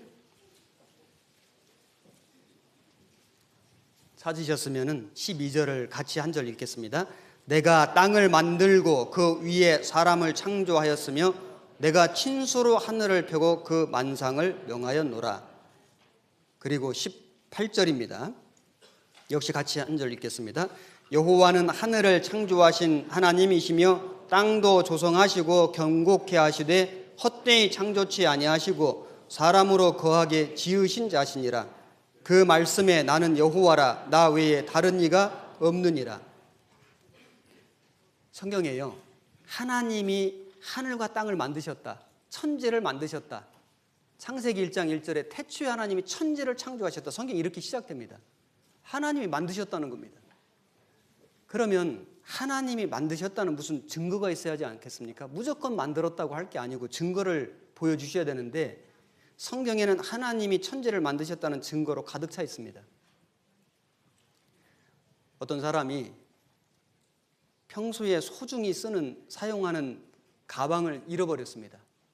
그 가방 안에 소중한 물건들이 가득 있습니다. 참 난감하죠. 아주 곤란하죠. 애가 타는데 그 다음날 경찰서에서 전화가 왔습니다. 가방 찾아가라고. 얼마나 기쁜지 반가운지 단걸음에 가서 그냥 단숨에 가서 이제 가방 주인이라면서 얘기를 하니까 경찰이 아주 곤란해하면서 지금 또 한 사람이 와 있다는 겁니다. 가방 주인이라면서. 여러분, 가방은 한 개인데 주인이라고 하는 사람이 둘이 있습니다. 그러면 어떻게 하면은 이 경찰은 주인을 찾아줄 수 있을까요? 가위바위보 합니까? 어떻게 해요? 뭐 팔씨름 한번 해봅니까? 어떻게 하면 됩니까? 간단합니다. 종이 한 장씩을 주고 이 가방 안에 있는 물건을 자세히 써보시오. 이러면은 만약에 제 가방 같으면은 저는 10년 넘게 가방 속에 갖고 다니는 물건이 거의 비슷하거든요. 그러면 이제 뭐 무슨 색깔 성경책에 안에 뭐가 있고 찬송가에 노트가 있고 필통 안에는 무슨 색깔 어느 회사 브랜드 이름까지 제가 다 쓸 수 있습니다. 제가 항상 쓰는 볼펜 색깔까지도 다 쓸 수 있습니다. 왜냐하면 매일 제가 쓰는 물건이니까요. 그런데 가짜 주인은 어떻게 할까요?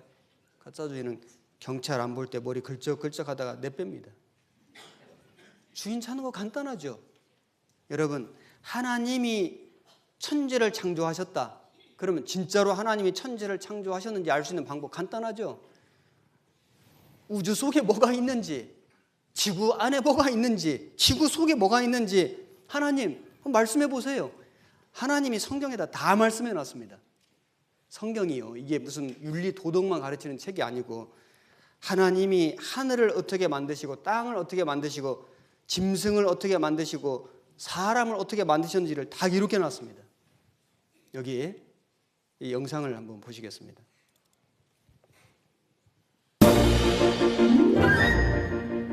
우주과학시대가 도래하기 이전에는 성경을 신화로 여기기도 했습니다.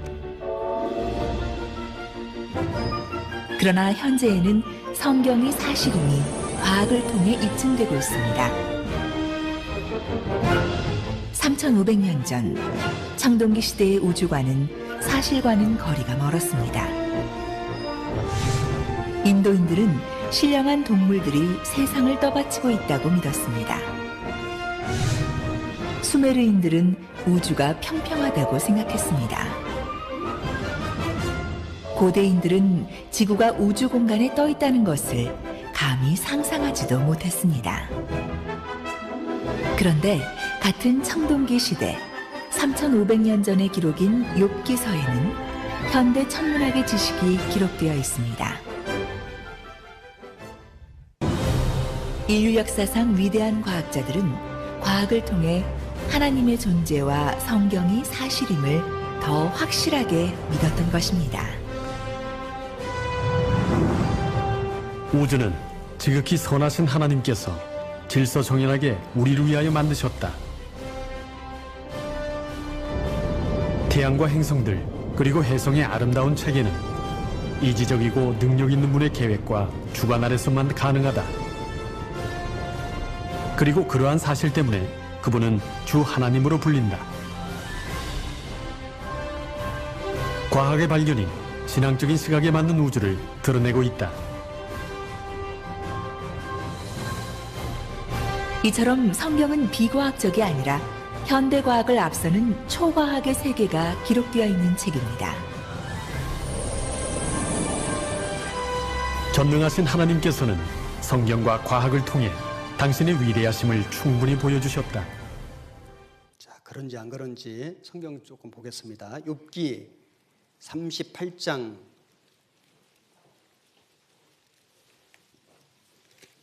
4절입니다. 798페이지 38장 4절. 내가 땅에 기초를 놓을 때 네가 어디 있었느냐? 네가 깨달아 알았거든 말할지니라. 누가 그 도량을 정하였었는지, 누가 그 준승을 그 위에 띄었었는지 네가 아느냐? 그 주초는 무엇 위에 세웠으며 그 모퉁이 돌은 누가 놓았었느냐? 그때의 새벽 별들이 함께 노래하며 하나님의 아들들이 다 기쁘게 소리하였었느니라. 여기 욥에게 하나님이 묻습니다. 너 하나님이 땅에 기초 놓을 때 너 어디 있었느냐? 누가 이 우주와 지구의 이 도량을 정하였는지, 그 준승을 그 위에 띄웠는지 네가 아느냐? 도량이 뭐냐면 뭐 무게, 질량 뭐 이런 겁니다. 크기, 준승은 뭐 길이, 각도 이런 겁니다. 말하자면 우주와 지구를 누가 설계했는지 네가 아느냐? 사람이 알 수가 없죠. 하나님이 해놓으신 겁니다. 여러분, 이 우주를 영어로 유니버스라고 하잖아요. 유니라는 게 원, 하나다 그 말이거든요. 벌스는 우리가 보통 어떤 시의 한 구절 또는 성경 구절도 벌스라고 합니다. 하나님 한 분의 말씀이다. 한 분의 말씀으로 창조된 거예요. 뭐 이런 의미가 있다고 누군가 설명을 했는데 그 공감이 가더라고요. 그리고 또 우주를 코스모스라고 합니다. 원래 발음은 카즈모스인데 카오스의 반대 개념이거든요. 카오스는 무질서 혼란입니다. 코스모스는 질서정연한 우주예요. 질서정연한. 여러분, 사람이 만든 것도 질서가 있거든요. 시계 하나만 봐더라도 얼마나 이게 질서가 있지 않습니까? 이런 컴퓨터, 이런 집, 이게 다 질서정연한 겁니다. 질서 없이 이런 것이 될 수가 없어요. 누군가 구상을 하고 설계를 하고 이걸 제작을 한 겁니다. 여러분, 이런 물건, 사람이 만든 물건과 비교 불가능할 만큼 정교한 파인 튜닝이라고 하는 아주 미세한 설계와 조정이 되어 있는 게 우주와 지구거든요. 정말 질서정연한 거예요. 욥기 26장을 보겠습니다.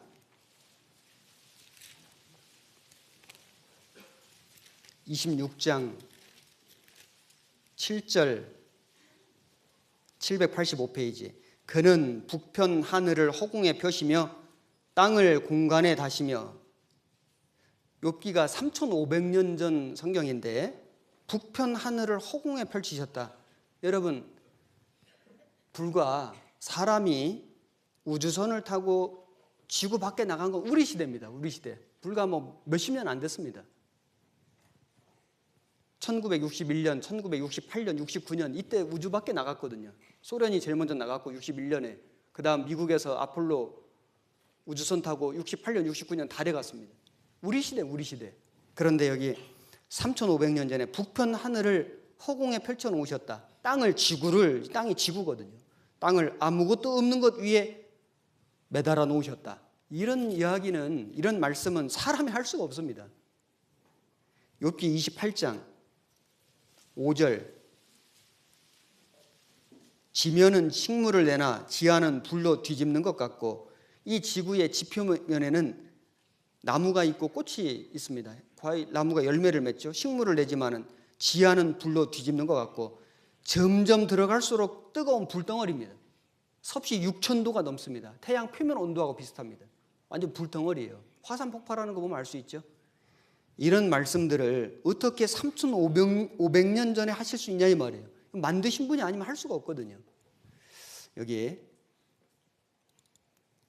그림을 잠깐 보겠습니다. 지구가 있는데 지구가 태양으로부터 1억 5천만 킬로미터가 떨어져 있습니다. 이게 설계되어 있는 거예요. 우연이 아닙니다. 달과는 38만 약 4천 킬로미터가 떨어져 있습니다. 그리고 자전 속도 시속 1660km, 공전 속도 시속 10만 8천 km. 총을 쏘면은 똑딱 1초에 1000m를 가거든요. 1km를 갑니다. 총알이. 총알보다 총알 같다 막 그러지 않습니다. 총알이 워낙 빠르기 때문에. 그런데 지구가 공전하는 속도가, 지구가 태양을 도는 걸 공전이라고 하죠. 공전 속도가 초속 1초에 똑딱 할 때 30km를 가거든요. 총알보다 30배 속도입니다. 상상이나 되십니까? 어떤 할머니는 아이고 내 신세야 비행기도 한번 못 타봤네. 비행기가 문제가 아니고요. 지금 초속 30km로 가는 우주선에서 지금 태어나신 거예요. 평생 우주선에 타고 지금까지 살아온 겁니다. 너무 서운해하실 필요 없습니다.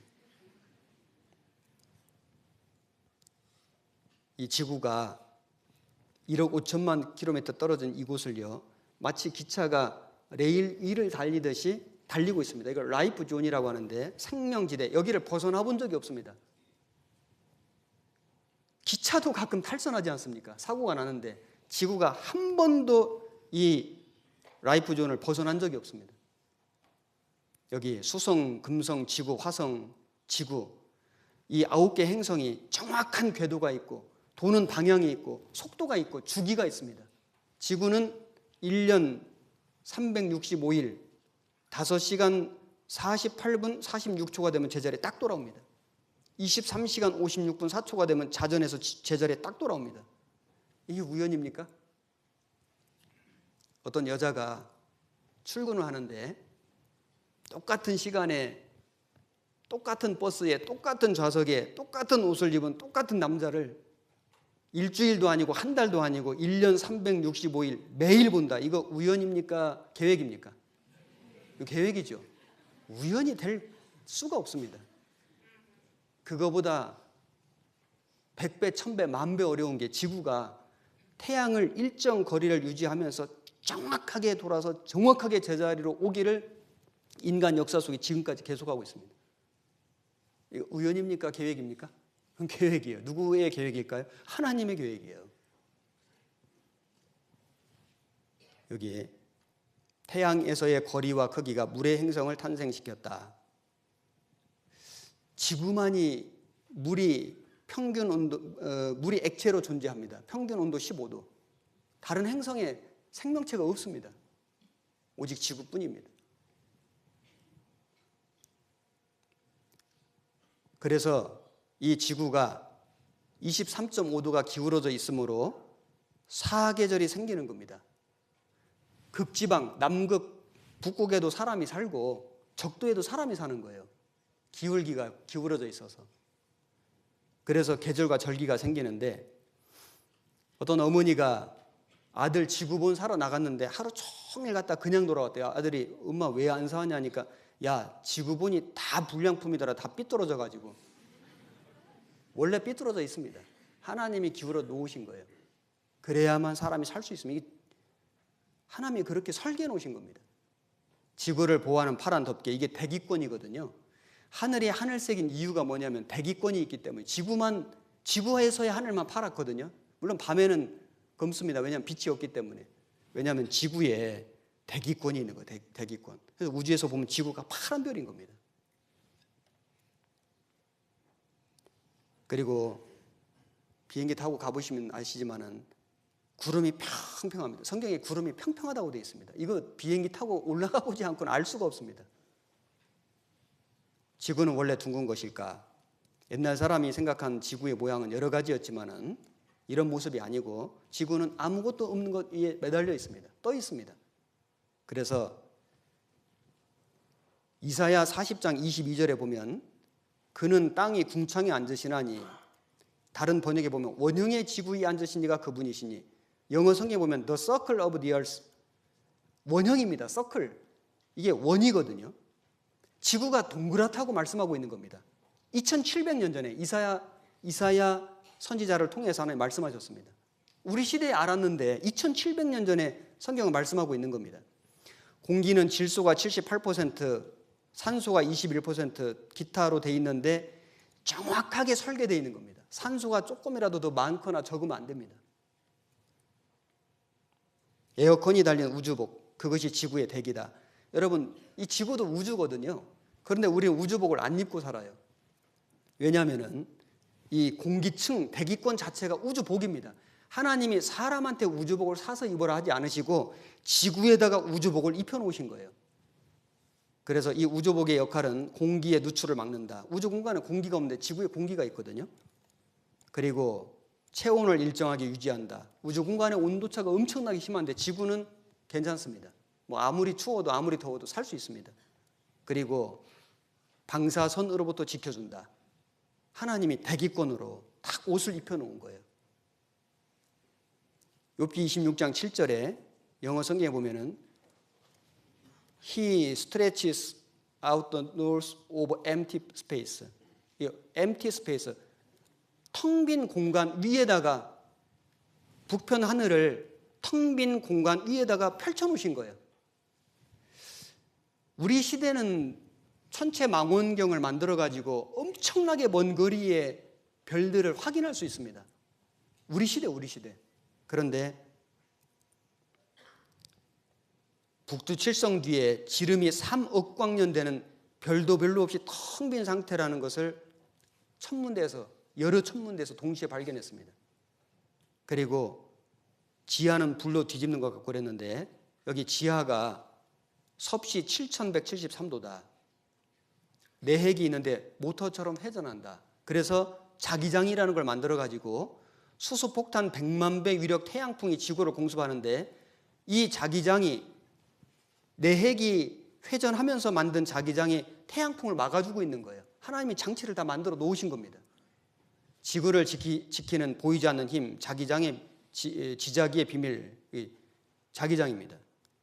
성경에 기록된 천문학적 사실들, 별의 수요, 별의 창조 기원, 우주의 빈 공간, 흑암의 우주, 삼성과 묘성, 블랙홀, 기타, 지구, 기초를 만드시고 둥글게 만드시고 공전 자전하고 우주 공간에 매다시고 오존층 만드시고 사계절 있고 기울어져 있고 대륙과 해양을 가르시고 지구 내부 구조, 해류, 해로, 바다샘 많은 과학적인 증거들을 성경에다가 빼곡히 넣어놓으셨습니다.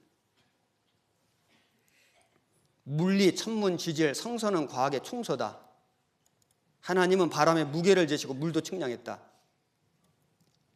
과학적 발견보다 성서에 수천 년 앞서 기술됐다. 하나님이 아니시면 이런 말씀을 쓸 수가 없습니다.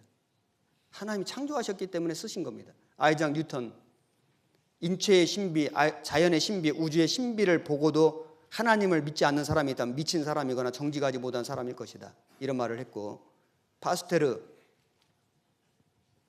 우유만 잡숫지 말고 무슨 말을 했는지를 좀 들어보세요. 내가 자연을 더 많이 연구할수록 나는 창조주에 대하여 더 많이 놀라게 된다.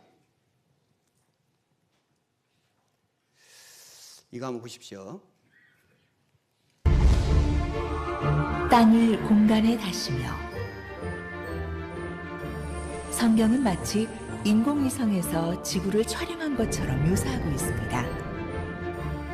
욥기서는 약 3,500년 전, 즉 청동기 시대의 기록임이 밝혀진 책입니다. 그런데 청동기 시대의 기록인 욥기서에 놀랍게도 현대 천문학의 지식이 기록되어 있는 것입니다. 지구가 공간에 떠 있다는 사실이 현대인들에게는 당연한 과학 상식이지만 과연 청동기 시대의 고대인들에게도 상식이었을까요? (1687년) 아이작 뉴턴이 만유인력의 법칙을 밝혀내어 지구가 허공에 떠 있음을 증명하기 전까지 지구가 공간에 떠 있다는 성경의 말씀을 사람들은 말도 안 되는 이야기로 여겼습니다. 그러나 과학이 발달하면서 성경의 기록이 사실임이 입증된 것입니다. 또한 성경은 3,500년 전에 지구 내부 구조에 대해 정확히 묘사했습니다. 지면은 식물을 내나 지하는 불로 뒤집는 것 같고, 우리가 딛고 서 있는 땅 밑에 펄펄 끓는 불바다가 있다는 것은 지구과학의 기초 지식입니다. 그러나 19세기까지 사람들은 땅 속에 불바다가 있다는 하나님의 말씀을 말도 안 되는 신화로 여겼습니다. 20세기가 되어서야 지구 내부 구조가 밝혀졌기 때문입니다.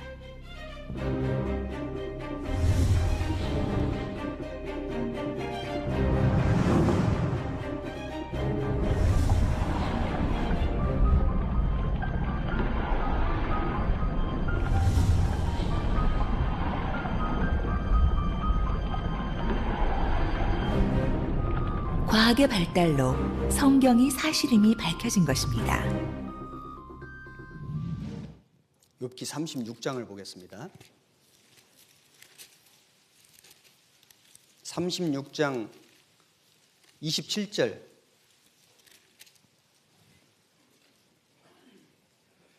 그가 물을 가늘게 이끌어 올리신즉 그것이 안개되어 비를 이루고 그것이 공중에서 내려 사람 위에 쏟아지느니라. 자, 여기 보시면 물의 순환을 얘기하고 있습니다. 물의 순환이 뭔지 아시죠?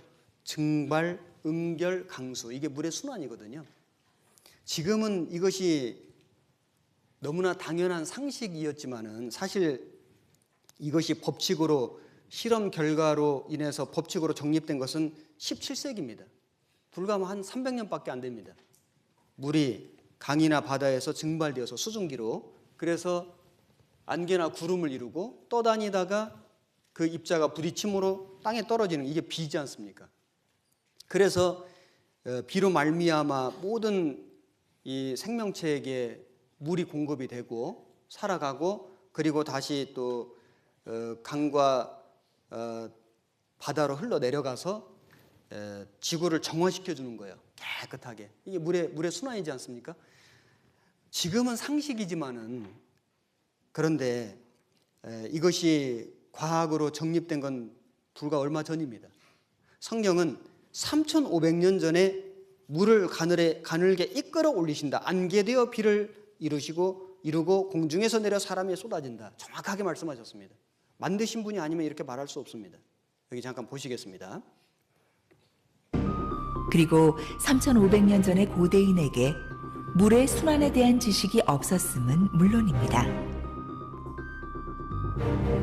그러나 성경은 이미 3,500년 전에 물의 순환에 대해 기록했습니다.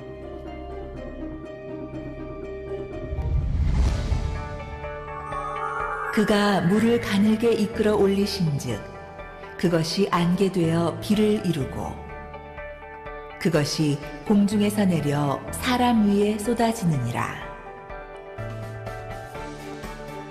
물은 증발, 음결, 강수의 3단계를 거쳐 순환합니다. 바다나 강으로부터 매일 수백만 톤의 물이 태양열에 의해 증발되어 수증기가 됩니다. 이 수증기가 음결하면 구름이 되고 구름의 수증기 입자의 충돌로 물방울이 되면 비가 내리게 됩니다. 16세기에서 17세기가 되어서야 페라울트와 마리오테가 실험을 통해 물의 순환을 밝혔습니다. 성경의 기록이 사실이니 다시 한번 과학을 통해 밝혀졌습니다. 하나님이 만드신 거 맞지 않습니까? 증거가 너무나 많이 있습니다. 그리고 하나님이 우주를 만드시고 지구를 만드시고 하늘과 땅을 만드시고 지구 안에 많은 생명체를 만드셨습니다. 식물과 동물을 만드시고 마지막에 사람을 만드셨거든요. 사람에게 주신 겁니다. 사람 살을 하고 이 모든 걸 만들어 주신 건데요. 욥기 12장 7절 772페이지 7절 이제 모든 짐승에게 물어보라 그것들이 네게 가르치리라 공중의 새에게 물어보라 그것들이 또한 네게 고하리라 땅에게 말하라 네게 가르치리라 바다의 고기도 네게 설명하리라 이것들 중에 어느 것이 여호와의 손이 이를 행하신 줄을 알지 못하랴 생물들의 혼과 인생들의 영이 다 그의 손에 있느니라 입이 식물의 맛을 변별한 같이 귀가 말을 분별하지 아니하느냐. 자, 여기 짐승에게 물어보라 그 말은 짐승에게 말로 물어볼 수는 없지만은 짐승들이 살아가는 모습을 한번 쳐다봐라. 새에게 한번 물어봐라. 땅에게 말하라. 고기도 바다 고기도 네게 설명하리라. 뭘 설명할까? 하나님이 만드셨다는 걸 설명해 준다는 겁니다. 여러분 우리가 이 자연의 모습 이 동물, 식물들의 모습을 가만히 관찰해 보면 너무나 신비로운 게 많거든요. 사람이 갖지 못한 놀라운 재주들이 있습니다. 그래서 살아가는 거예요. 그런데 그걸 어떻게 이 짐승들이 또는 물고기들이 그걸 알고 그렇게 그걸 연습해서 훈련해서 살아갈까? 그 연습해서 훈련해서 된 게 아니고요. 본능적으로 본성적으로 타고 태어난 겁니다. 하나님이 처음부터 그런 기능을 넣어주신 거예요. 연어 아시죠? 연어 잡숫기도 맛있지만은 연어가 치어가 돼서 이제 그 바다로 나가서 몇 년을 삽니다. 한 3년 5년 살다가 돌아오는데 자기 태어난 곳에 돌아오거든요. 수만 킬로를 헤엄을 쳐가지고 참 이거 신비로운 겁니다. 그런데 기가 막히게 태평양에서 같이 살다가도 한국에서 방류된 연어는 한국으로 돌아오고 캐나다에서 방류된 연어는 캐나다로 가지 정들었다고 같이 가는 법이 없습니다. 어떻게 자기 태어난 곳을 찾아갈까 실험을 해보니까 연어가요 올림픽 규격 수영장 18개에 소금 한 스푼을 넣어놓으면 그 맛을 감지하는 능력이 있다는 거예요. 자기 태어난 곳의 물맛을 감지하고 기억하고 찾아가는 거예요. 도대체 그런 능력을 누가 연어에게 넣어놨을까요? 하나님이 넣어놓으신 거예요. 연습해서 된 것이 아닙니다. 여러분 사막에는 낙타가 사는데 낙타는 진화돼서 낙타가 된 게 아니고 하나님이 처음부터 그런 모래 사막에 살으라고 만들어 놓으신 거예요. 그래서 그 낙타 그 등에 보면은 혹 있지 않습니까? 그게 뭐 물이 아니고 이게 지방이거든요. 그래서 여러 날 아무것도 안 먹고 안 마셔도 그 지방 분해해서 살 수 있습니다. 하나님은 그 양식 거기다 저장해 놓으라고 혹을 만들어 주신 거예요. 그리고 낙타는 이 발바닥에 깔창이 있습니다. 그래서 모래에 안 빠지도록 하나님이 처음부터 그렇게 만들어 놓으신 거예요. 이 사막에서 살으라고. 그리고 이 모래 폭풍이 막 불지 않습니까? 그러니까 콧구멍을 닫을 수가 있습니다. 우리도 한번 콧구멍 한번 닫아볼까요? 안 됩니다. 낙타한테는 하나님이 콧구멍 닫는 장치를 주신 거예요. 그리고 눈썹을 이중으로 줬습니다. 그래야지 그 모래 바람에 길을 걸어갈 수가 있습니다. 하나님이 처음부터 다 사막에서 살으라고, 공중에서 살으라고, 바다에서 살으라고, 밀림에서 살으라고 전부 다 필요한 그런 기능, 그런 구조를 다 주신 겁니다. 개미는 허리가 얼마나 얇습니까? 그런데 자기 몸무게보다 50배가 되는 것을 운반할 수가 있습니다. 엄청난 힘을 가졌습니다. 개미가 집을 짓고 그 서로 분업해서 살아가는 거, 이거 연습해서 된 게 아니고요. 하나님이 처음부터 그런 기능을 넣어 놓으신 겁니다. 여기 이 망보는 개미, 이거 한번 봐보십시오.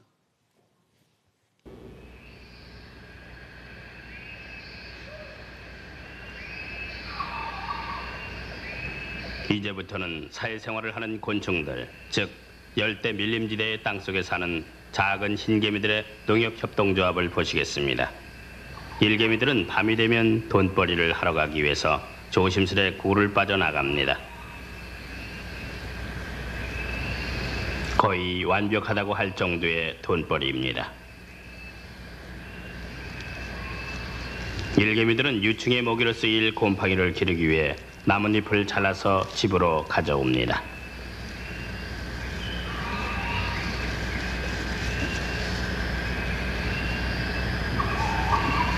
일개미들에겐 자신들이 습격을 당할지도 모를 아주 위험한 운송 작업입니다.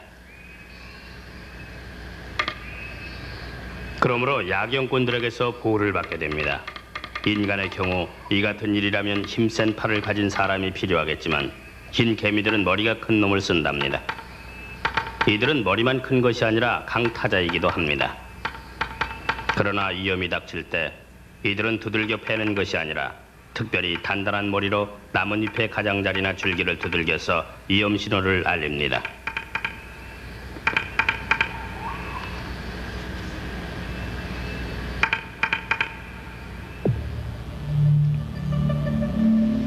초당 1000개의 영상으로 볼 수 있게 독일에서 제작된 이 필름을 통해 정상보다 40배 느린 속도로 야경꾼 개미가 머리로 박치기하는 모습을 보고 계십니다.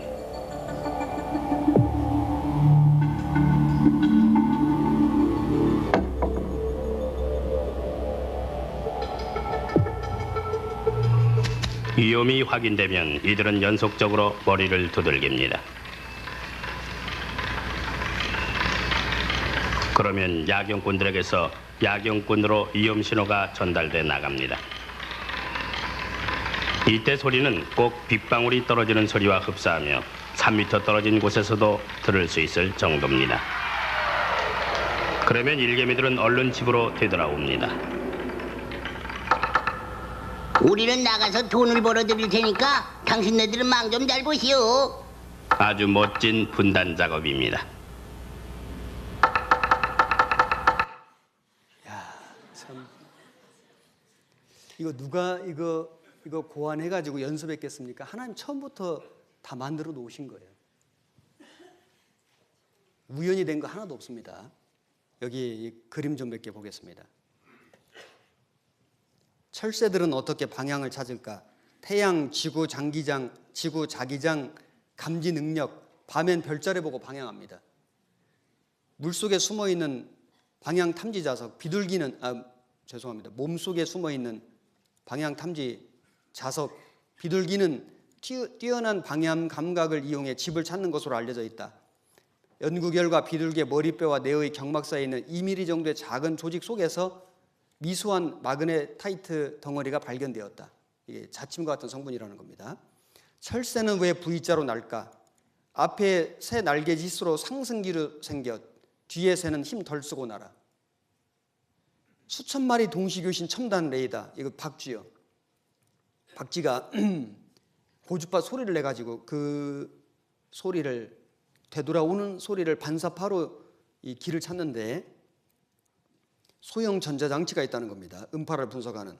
사람이 만든 레이더는 막 일단 장치가 어마어마하게 크죠. 그리고 이 큰 비행 물체 같은 거를 잡아냅니다. 박쥐는요, 벌레 잡는 거, 벌레. 거미는 타고난 건축 기술자, 새끼 때부터 복잡한 집 짓는 능력이 탁월하다. 진화의 결과가 아니라 유전 정보 간직한 걸 입증한다. 배운 게 아닙니다. 진화된 거 아닙니다. 강철보다 강한 거미줄, 똑같은 굵기면 강철보다 강하다. 흰개미 집 온도 조절하는 통기 구멍도 있고, 개미집 구조 한번 봐보십시오. 개미들이 분업해가지고 협동해서 살아갑니다. 하나님이 이렇게 만들어 놓으신 거예요. 벌은 육각형으로 집을 짓습니다. 최소의 재료로 최적의 공간을 만듭니다. 전 세계 모든 별이 똑같습니다. 벌이 똑같습니다.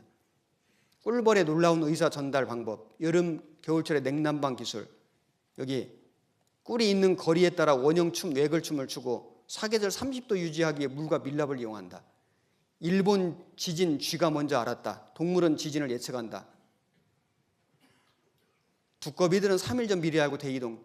중국의 습산성 지진 났을 때 두꺼비가 먼저 도망가 이사 갔습니다. 사람이 이거 두꺼비만 따라가도 이거 살았을 겁니다. 누에나방의 페로몬 4km 떨어진 암컷도 찾는다. 모기는 65km 멀리 있는 자기 좋아하는 피냄새를 맡고 간다는 겁니다.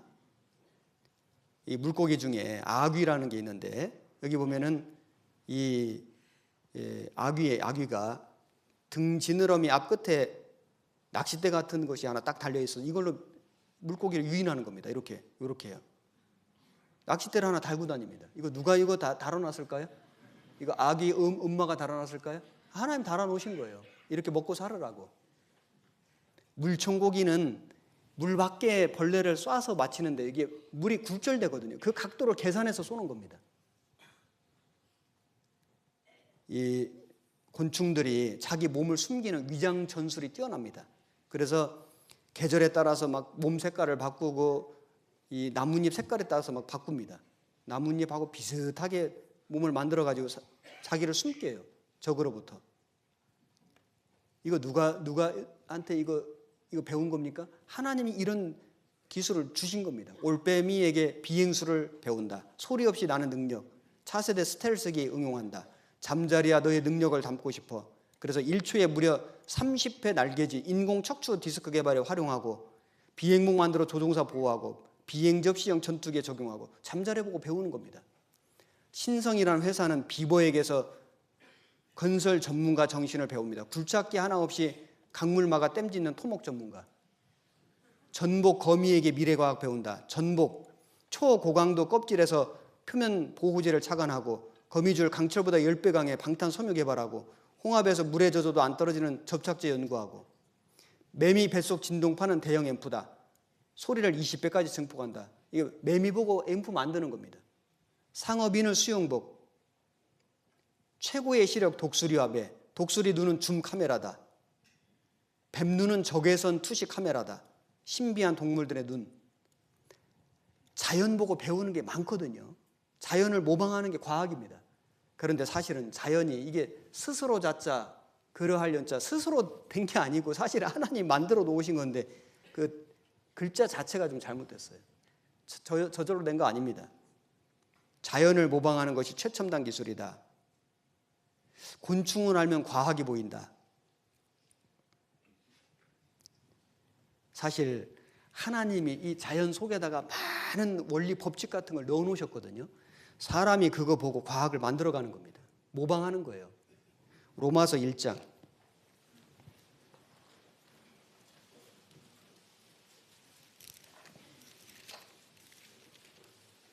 20절 239페이지 신약성경 로마서 1장 20절 한 절만 같이 읽겠습니다. 창세로부터 그의 보이지 아니하는 것들 곧 그의 영원하신 능력과 신성이 그 만드신 만물에 분명히 보여 알게 되나니 그러므로 저희가 핑계치 못할지니라. 여러분, 사람이 만든 물건도 브랜드가 있거든요. 브랜드. 어떤 상표가 있고요. 그 메이커가 있죠. 누가 만들었다. 여기 만든 회사 이름이 나옵니다. 나라 이름이 나오거든요. 여기 모든 물건은 누군가 만들었습니다. 여기 강당 안에 많은 물건이 있는데 한번 생각해 보십시오. 여기 저절로 된 게 있습니까? 누군가 만들었습니다. 이 집도 누군가 만들었습니다. 목적을 가지고. 그러면 여기 앞에 있는 이 식물, 이 꽃나무는 이거 누가 만들었을까요? 사람은요, 여기 잎사귀 하나도 못 만듭니다. 꽃 이파리 하나도 못 만듭니다. 여기 농사 지시는 분들 쌀 한 톨도 못 만들어냅니다. 안 그렇습니까? 이 식물 잎사귀에 보면은 작은 숨 구멍들이 있습니다. 사람 눈에 안 보입니다. 그걸 기공이라고 하는데, 이것이 뿌리에서 물을 빨아 올리면은 이걸 이 공기 중으로 이걸 증산한다 그러는, 물을 뿜어냅니다. 그래야만 물이 순환되거든요. 그런데 물이 부족하다, 가물었다. 그러면 물을 내보내면 안 되니까 기공을 창 닫듯이 딱 닫습니다. 어떤 때는 반 열고, 어떤 때는 다 열고, 어떤 때는 다 닫고. 그걸 자동 조절해요. 누가요? 이 식물이 스스로 하는 겁니다. 그래서 태양에서 빛을 받고 이산화탄소를 받아들이고 뿌리에서 물을 끌어올려서 광합성 작용을 하는 거예요. 잎사귀 하나 속에 소우주가 있다고 말합니다. 이걸 누가 사람이 만들 수 있습니까? 사람은 잎사귀 하나도 못 만듭니다. 꽃잎파리 하나 못 만듭니다. 사람이 만든 것은 유한합니다. 이거 언젠가 10년, 20년 쓰면 이거 다 폐기하고 다 이거 집 무너집니다. 하나님이 만드신 건 생명력이 있습니다. 번식이에요. 계속해서 번식하고, 짐승들도 번식하지 않습니까? 생명력이라는 게 있는 거예요. 하나님 만드신 것은. 하나님은 크리에이트, 창조하신 거. 사람은 메이크, 사람은 하나님이 만드신 나무 가지고 이거 만든 겁니다. 하나님이 만드신 재료 가지고 집 만든 거예요. 사람도 모방할 수 있는데 창조는 못합니다. 하나님은 없는 것 가운데서 있는 걸 만드시는, 그래서 모든 만물에 영원하신 능력과 신성이 보여 알게 되나니, 영원하신 능력과 이터널 파워, 신성, God, Head, 하나님의 지혜가, 지능이 그 만물에 분명히 보여 알게 되나니 저희가 핑계치 못할지니라. 사람이 이거 저절로 되었다, 우연히 되었다, 그렇게 말할 수 없게 해놓으셨습니다. 조금만 생각해 보면은, 조금만 살펴보면은 세상에 우연히 된 거 하나도 없습니다. 여기 이거 한번 보십시오. 여러분, 이 식물들이 꽃을 피울 때 그냥 자기가 피고 싶다고 아무 때나 피는 거 아닙니다. 식물들이 꽃을 피우는 것은 낮의 길이 밤의 길이가 탁 맞아 떨어질 때 꽃을 피우는 거예요. 햇빛의 양, 그리고 어떤 식물은 햇빛의 양, 일조량에 따라서, 어떤 건 밤의 길이에 따라서 꽃을 피우거든요. 처음부터 다 설계되어 있는 겁니다. 얼만큼 햇빛이 비추고 얼만큼 밤이 길어지면은 너는 꽃을 피워라. 하나님이 다 정해놓으신 거예요. 그리고 어떤 영양 상태에 따라서, 온도에 따라서 이게 실시간으로 조절돼서 조금씩 차이는 있습니다. 며칠 정도 차이가 있는데 거의 그 시기가 되면 그 꽃이 피는 거예요. 이게 법칙이거든요. 여기 2월, 3월에 변산 바람꽃, 2월, 4월에 복수초, 산개불 주머니, 광대나물, 꽁해바람꽃, 엘리제, 중해무릇, 현호색, 흰얼레지, 동강할미꽃, 4월, 5월 모데미풀, 큰 구슬붕이, 5월, 6월 백선, 은방울꽃, 수국, 6월, 7월 접시꽃, 6월, 8월 닭의난초, 6월, 8월 망태버섯, 물레나물, 큰 까치 수영, 털 쥐손이풀, 금꽁의 다리, 애기천마, 해란초, 7월, 9월 하이비스커스, 8월, 9월 금강초롱꽃, 병아리풀, 야고, 이삭귀개, 투구꽃, 해바라기, 8월, 10월 양하, 11월 해국, 9월, 10월 석산, 큰잎 쓴풀, 9월, 10월 팜파스그레스, 12월에서 다음에 4월 수선화. 이게 때가 있는 거예요. 이거 도대체 이걸 누가 정한 거예요? 이거 뭐 원예협회에서 정했을까요? 이거 기르는 분들이 정했을까요? 천만의 말씀이에요. 하나님이 정해놓으신 대로 농사 짓는 겁니다. 이건 다 어려운 꽃, 우리나라 꽃이 별로 없는 것 같아요. 여기 제가 오늘 낮에 인터넷 들어가서 주요 꽃 개화 시기 한번 찾아봤습니다. 이거는 좀 많이 아실 거예요. 봄에 피는 꽃, 3월 말 4월 초에 개나리, 진달래, 벚꽃, 튤립, 철쭉, 목련, 유채, 이거 좀 아시겠죠? 예. 민들레, 매화, 산수유꽃, 여기 여름, 장미, 6월, 7월 나팔꽃, 해바라기, 무궁화, 연꽃, 봉숭아, 붓꽃, 가을, 9월, 11월 국화, 코스모스, 억새, 구절초, 메밀꽃, 겨울, 1월, 4월에 동백, 수선화. 여러분, 세상에 저절로가 없습니다. 누군가 만들었습니다. 법칙을 만들었거든요. 법칙을. 때와 시기를 다 정해놓은 거예요. 그럼 누가 만들었을까요? 사람이 만든 건 아니에요. 저절로 된 것도 아니에요. 우연히 된 거 아니에요. 누군가 만들었는데 성경에는 하나님이 만드셨다고 되어 있는 겁니다. 태초에 하나님이 천지를 창조하셨다. 성경이 증거입니다. 제가 오늘 성경의 가장 기본적인 내용들, 우리 인생의 문제, 성경이 어떤 책인지, 그리고 하나님은 창조주 하나님이시다, 이 정도 말씀을 드렸는데 내일 모레 계속해서 더 중요한 말씀들을 계속 배우겠습니다. 하루에 제가 2시간씩만 중간에 한번 또 운동까지 하고 쉬는 시간 잠깐 드리고 할 테니까 좀 피곤하시겠지만은 이번 한 주간 꼭 시간을 내서 오시고, 오늘 혹시 오시려고 했는데 못 오신 분들 오늘 오셨으면 더 좋았지만 내일부터라도 꼭 모시고 같이 오시길 바랍니다. 기도하겠습니다.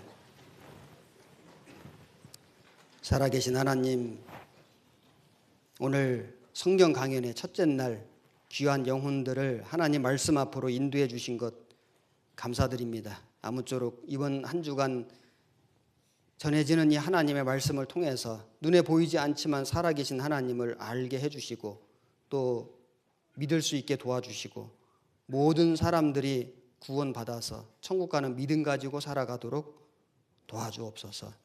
우리 주님께 모든 것 의지하고 부탁드립니다. 우리를 사랑하시는 예수님 이름으로 기도드렸습니다. 아멘.